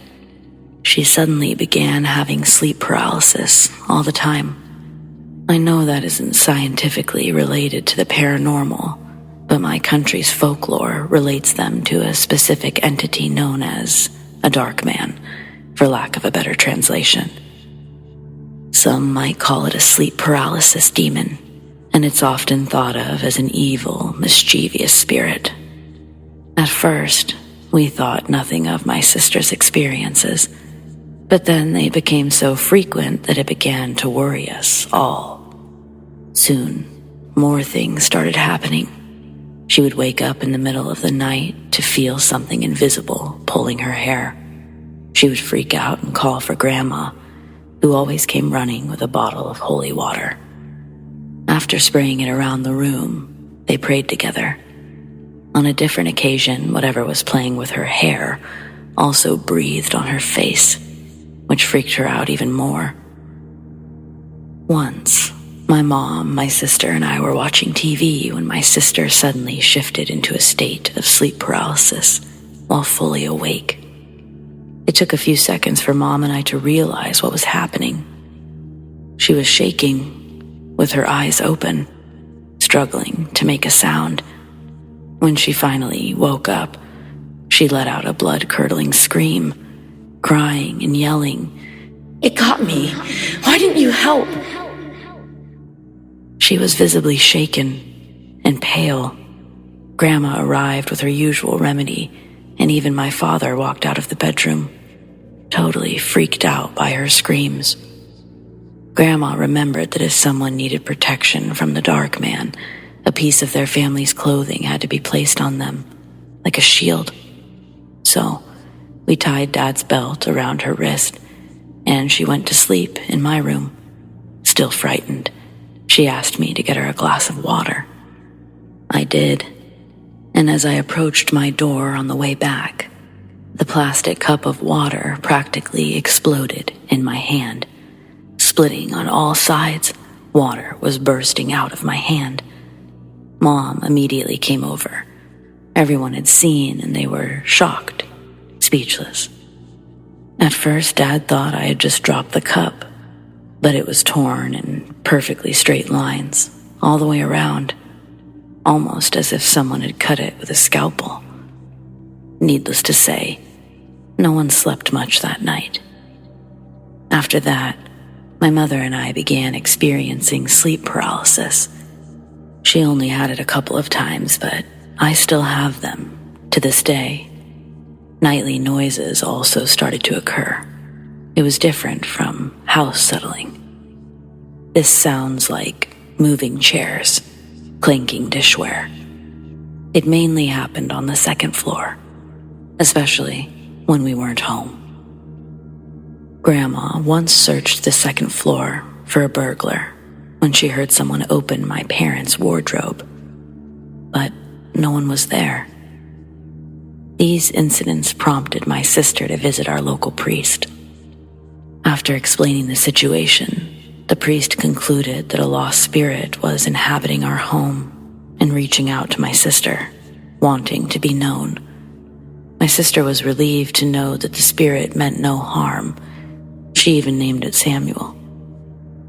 Now, it was time to figure out what the hell Samuel actually was.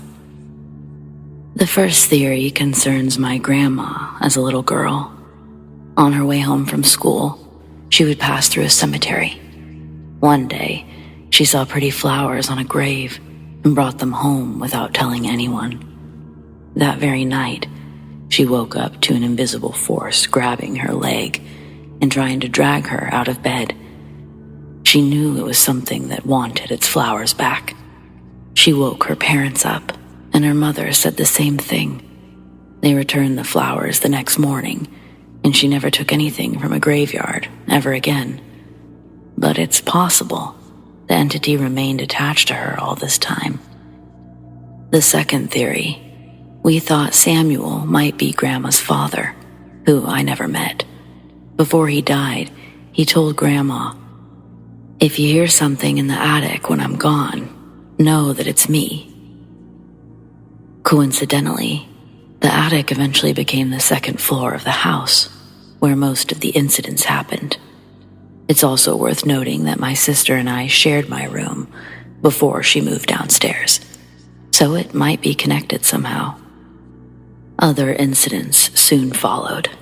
Mom once felt a strong force press on her upper body when she was almost asleep. She asked Dad to move his arm, thinking it was him, but after she got no response, she complained that it was hard to breathe. Eventually, she cried out and yelled for him to stop. That's when she finally realized he was facing away from her. He woke up confused as to why she was screaming. This one still frightens me to this day. One night, I was up very late, playing PlayStation 2. And when I finally did go to bed, I forgot to turn off the console while my LED joystick was plugged in.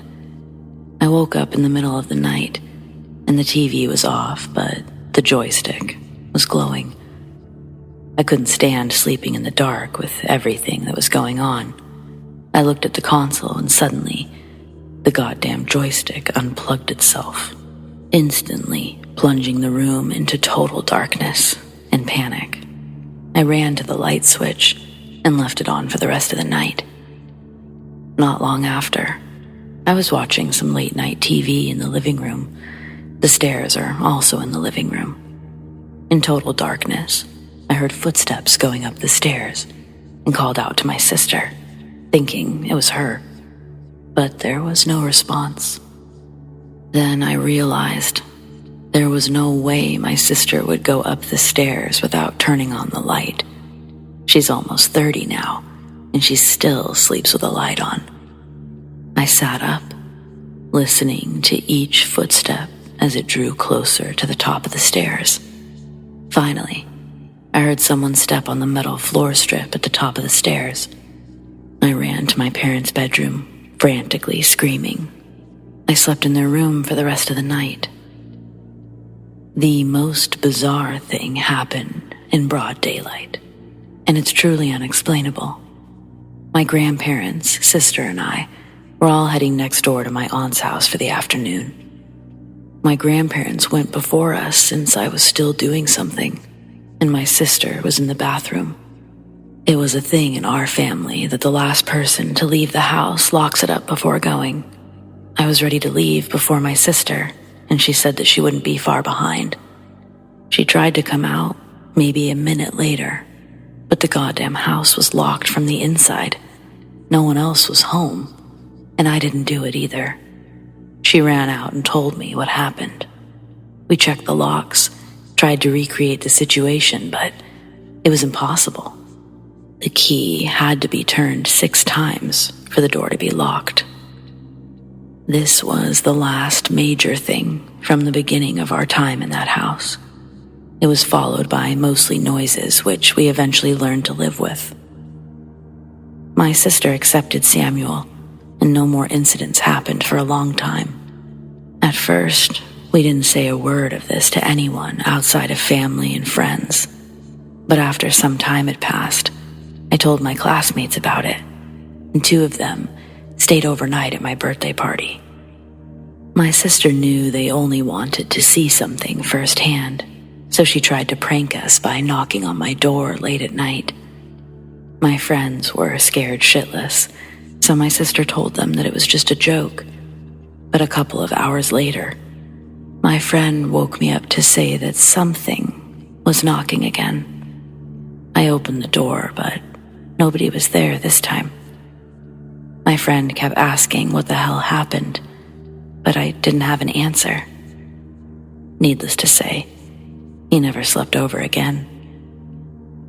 Well, that's really it. After we accepted things for how they were, the activity calmed down for a couple of years, and the noises became less frequent. A few years ago, some other things started happening, but let's just say they were different, and we'll leave those for another post. I received a call from a couple who recently purchased a new home, and strange events were occurring in the barn. The original home was built in the 1840s. The barn was added a few years later.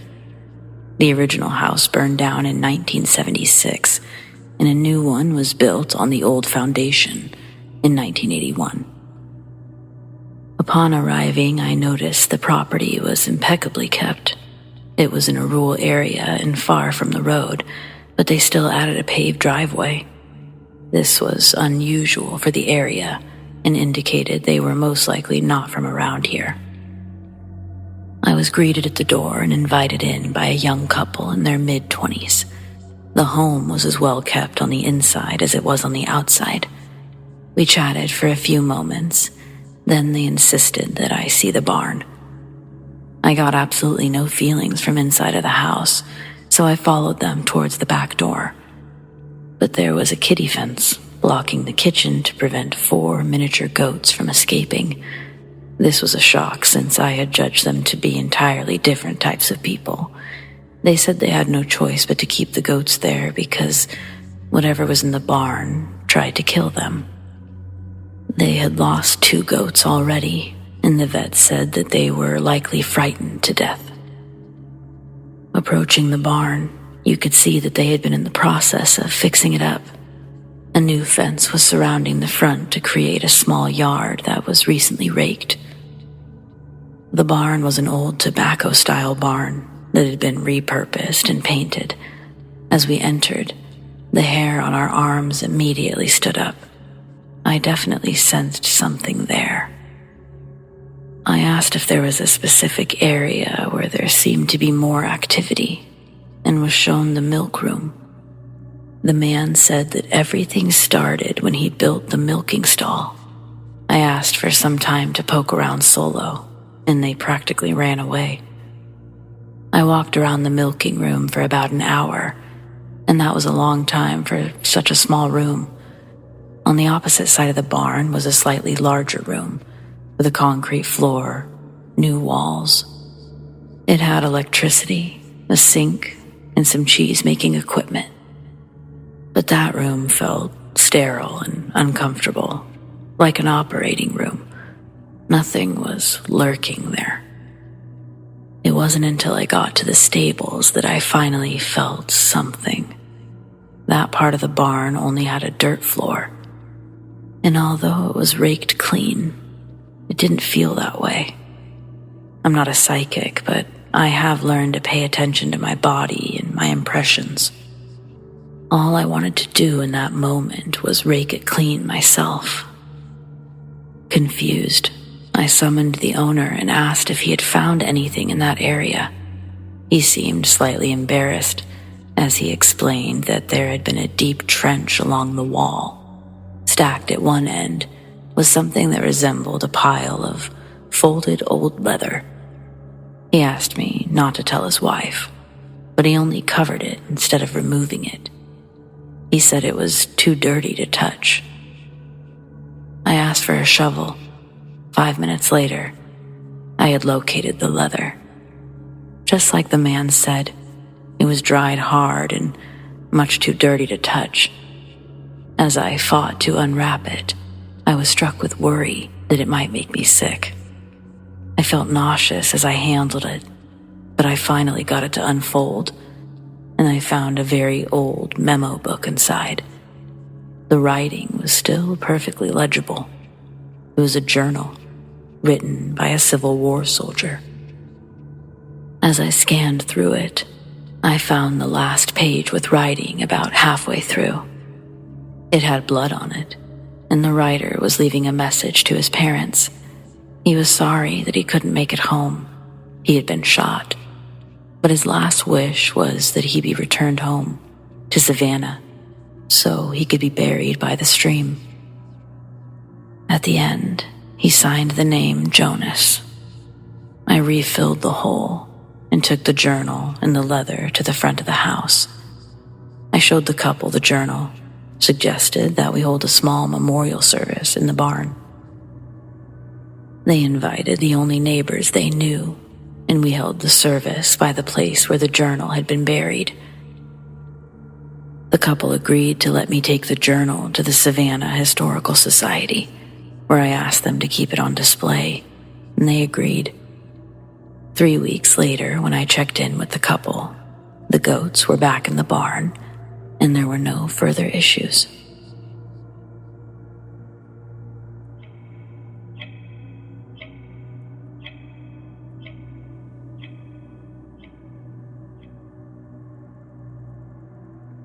I investigate the paranormal, and I was contacted by a lady who swore her cat was possessed. I was incredibly skeptical but very curious.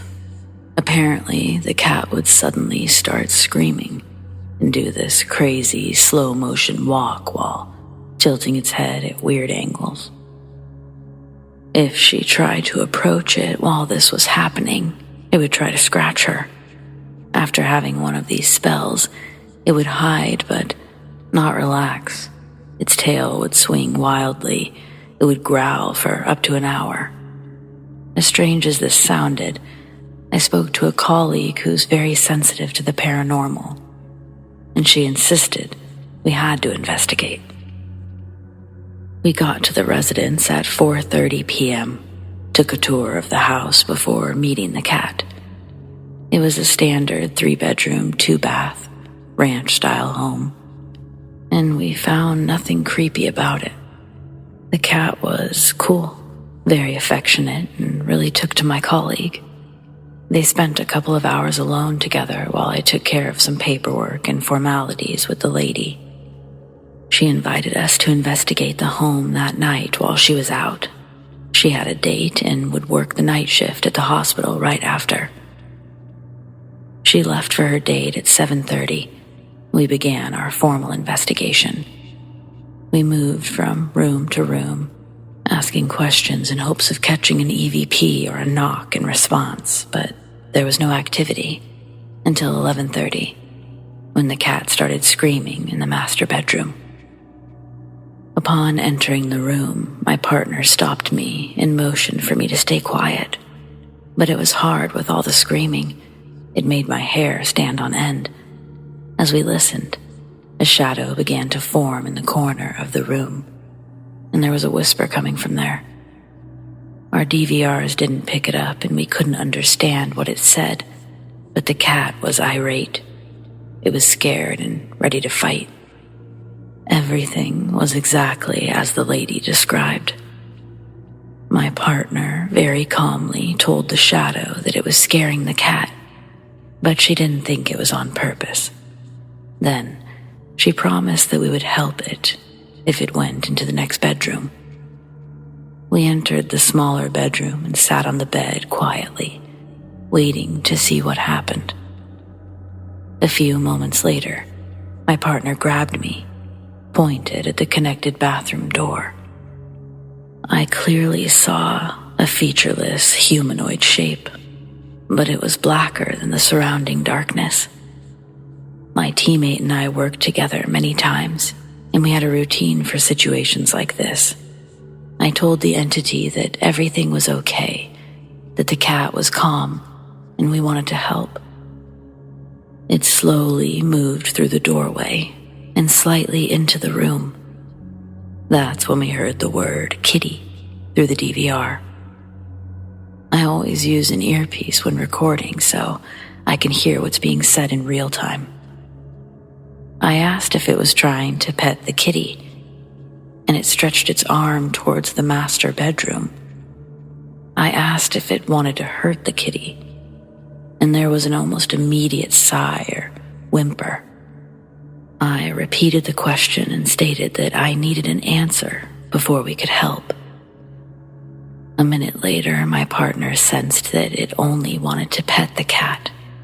She also sensed that this was the spirit of an adolescent male who may have had a developmental issue in life.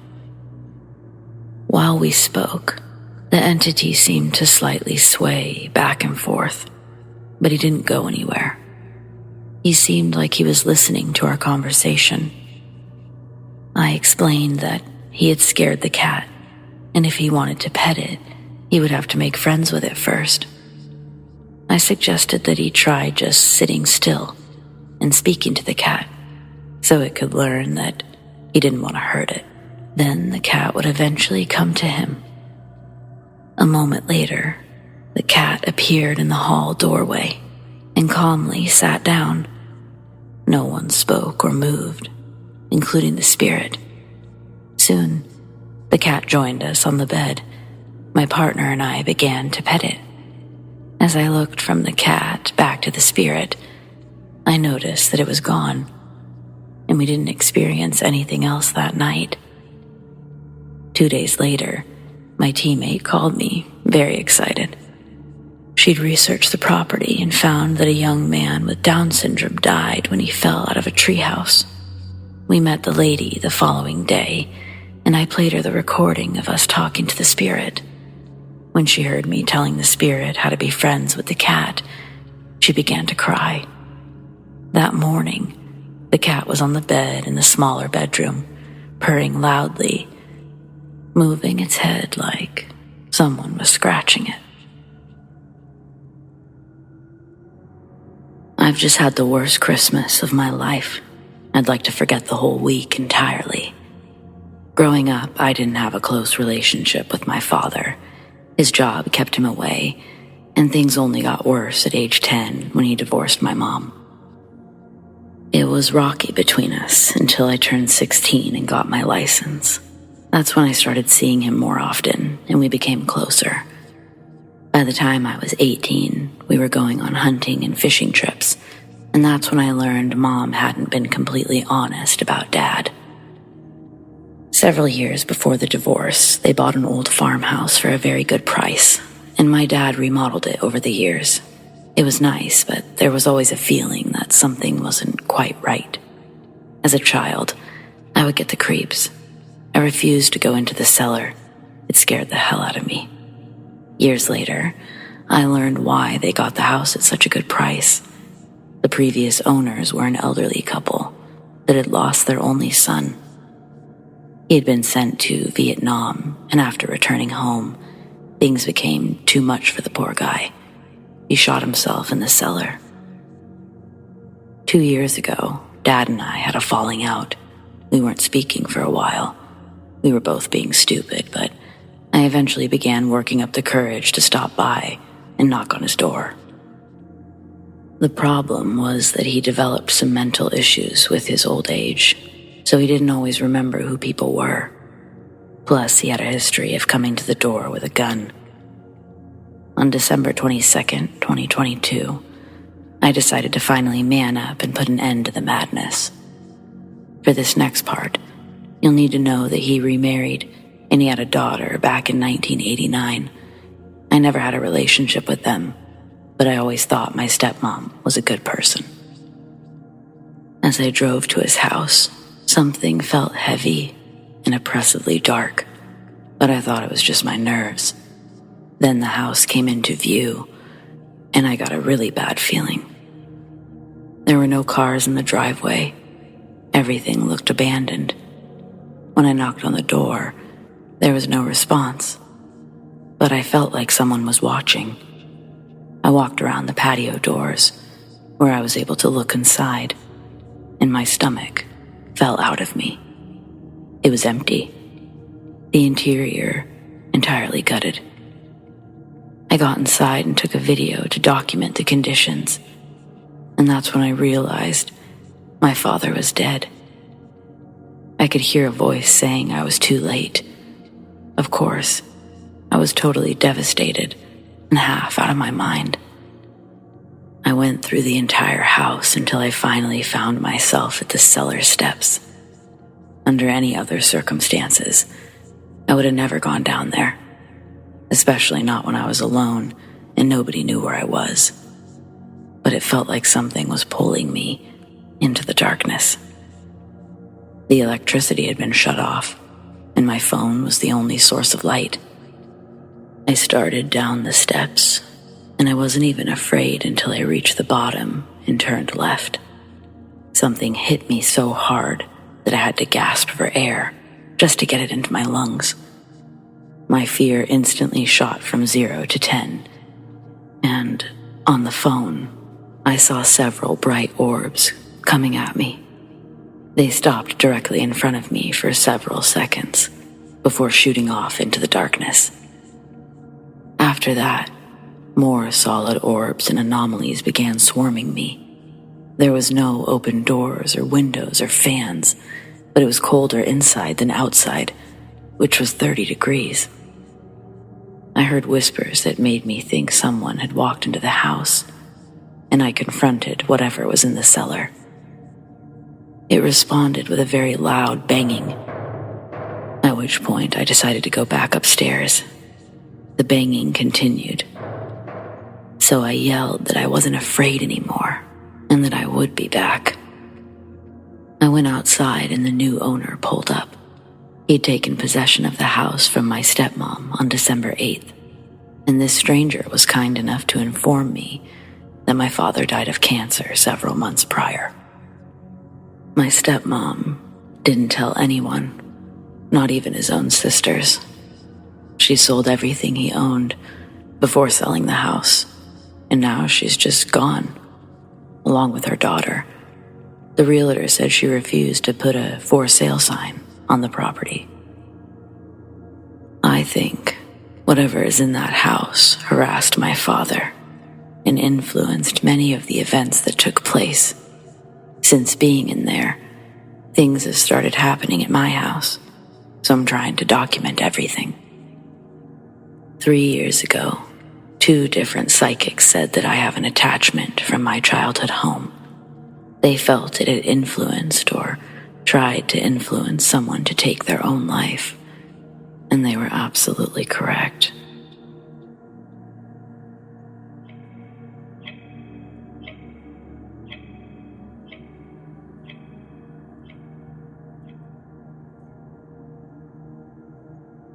Yesterday on the way home, I checked the countryside roads on Google Maps looking for any cemeteries I wasn't aware of. It's something I do often. I enjoy walking around and recording just to see if I catch anything. I found one on a narrow side road, but when I got there, I saw that it was on private property. It was also a 10-minute walk through a field just to get to it. Not wanting to upset the owner, I went to the house next door, down a long gravel lane. As I got closer, it became obvious the house was not being lived in. It was a huge 2-story farmhouse that was probably quite beautiful once upon a time. I knocked on the door anyway. I've seen people live in worse conditions, so I at least wanted to make the effort. This place was unkept, and it looked pretty creepy. All the windows had tattered curtains, and a few were broken. I opened the screen door, and when I knocked, it swung open. It looked like the previous owners had moved out quickly, several years ago. The house was still full of furniture. Clothes were laying on the floor. The kitchen table was still there. I stepped inside, phone recording, and I called out several times, already knowing the place was empty. Within 45 seconds, I was hit full on with a blast of very cold air. Felt like being outside on a winter night with only a pair of shorts on. It was 60 degrees outside and warm inside, but this cold air was slowly moving up my lower legs. As this happened, I felt a horrible stinging sensation in my left leg, just above the ankle. Like several fire ants were biting me. Out loud, I asked if something was doing that, to please stop. I had to repeat it several times and explain that I wasn't there to do anything to the house before the burning finally ceased. But the cold air remained. I never went further into the house. I asked the usual questions while panning the camera around, and just as I went to leave, I saw a misty apparition cross the room from right to left. I'd got it on video too. I was alone and wasn't smoking. There was no fog inside, and the house is 900 feet from the road, so it wasn't a reflection.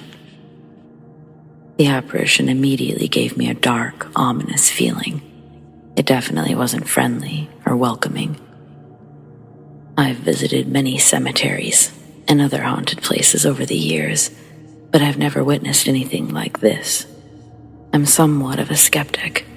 I always try to debunk everything, but this one has me speechless. I'll definitely be locating the owner and attempting to get permission for an investigation.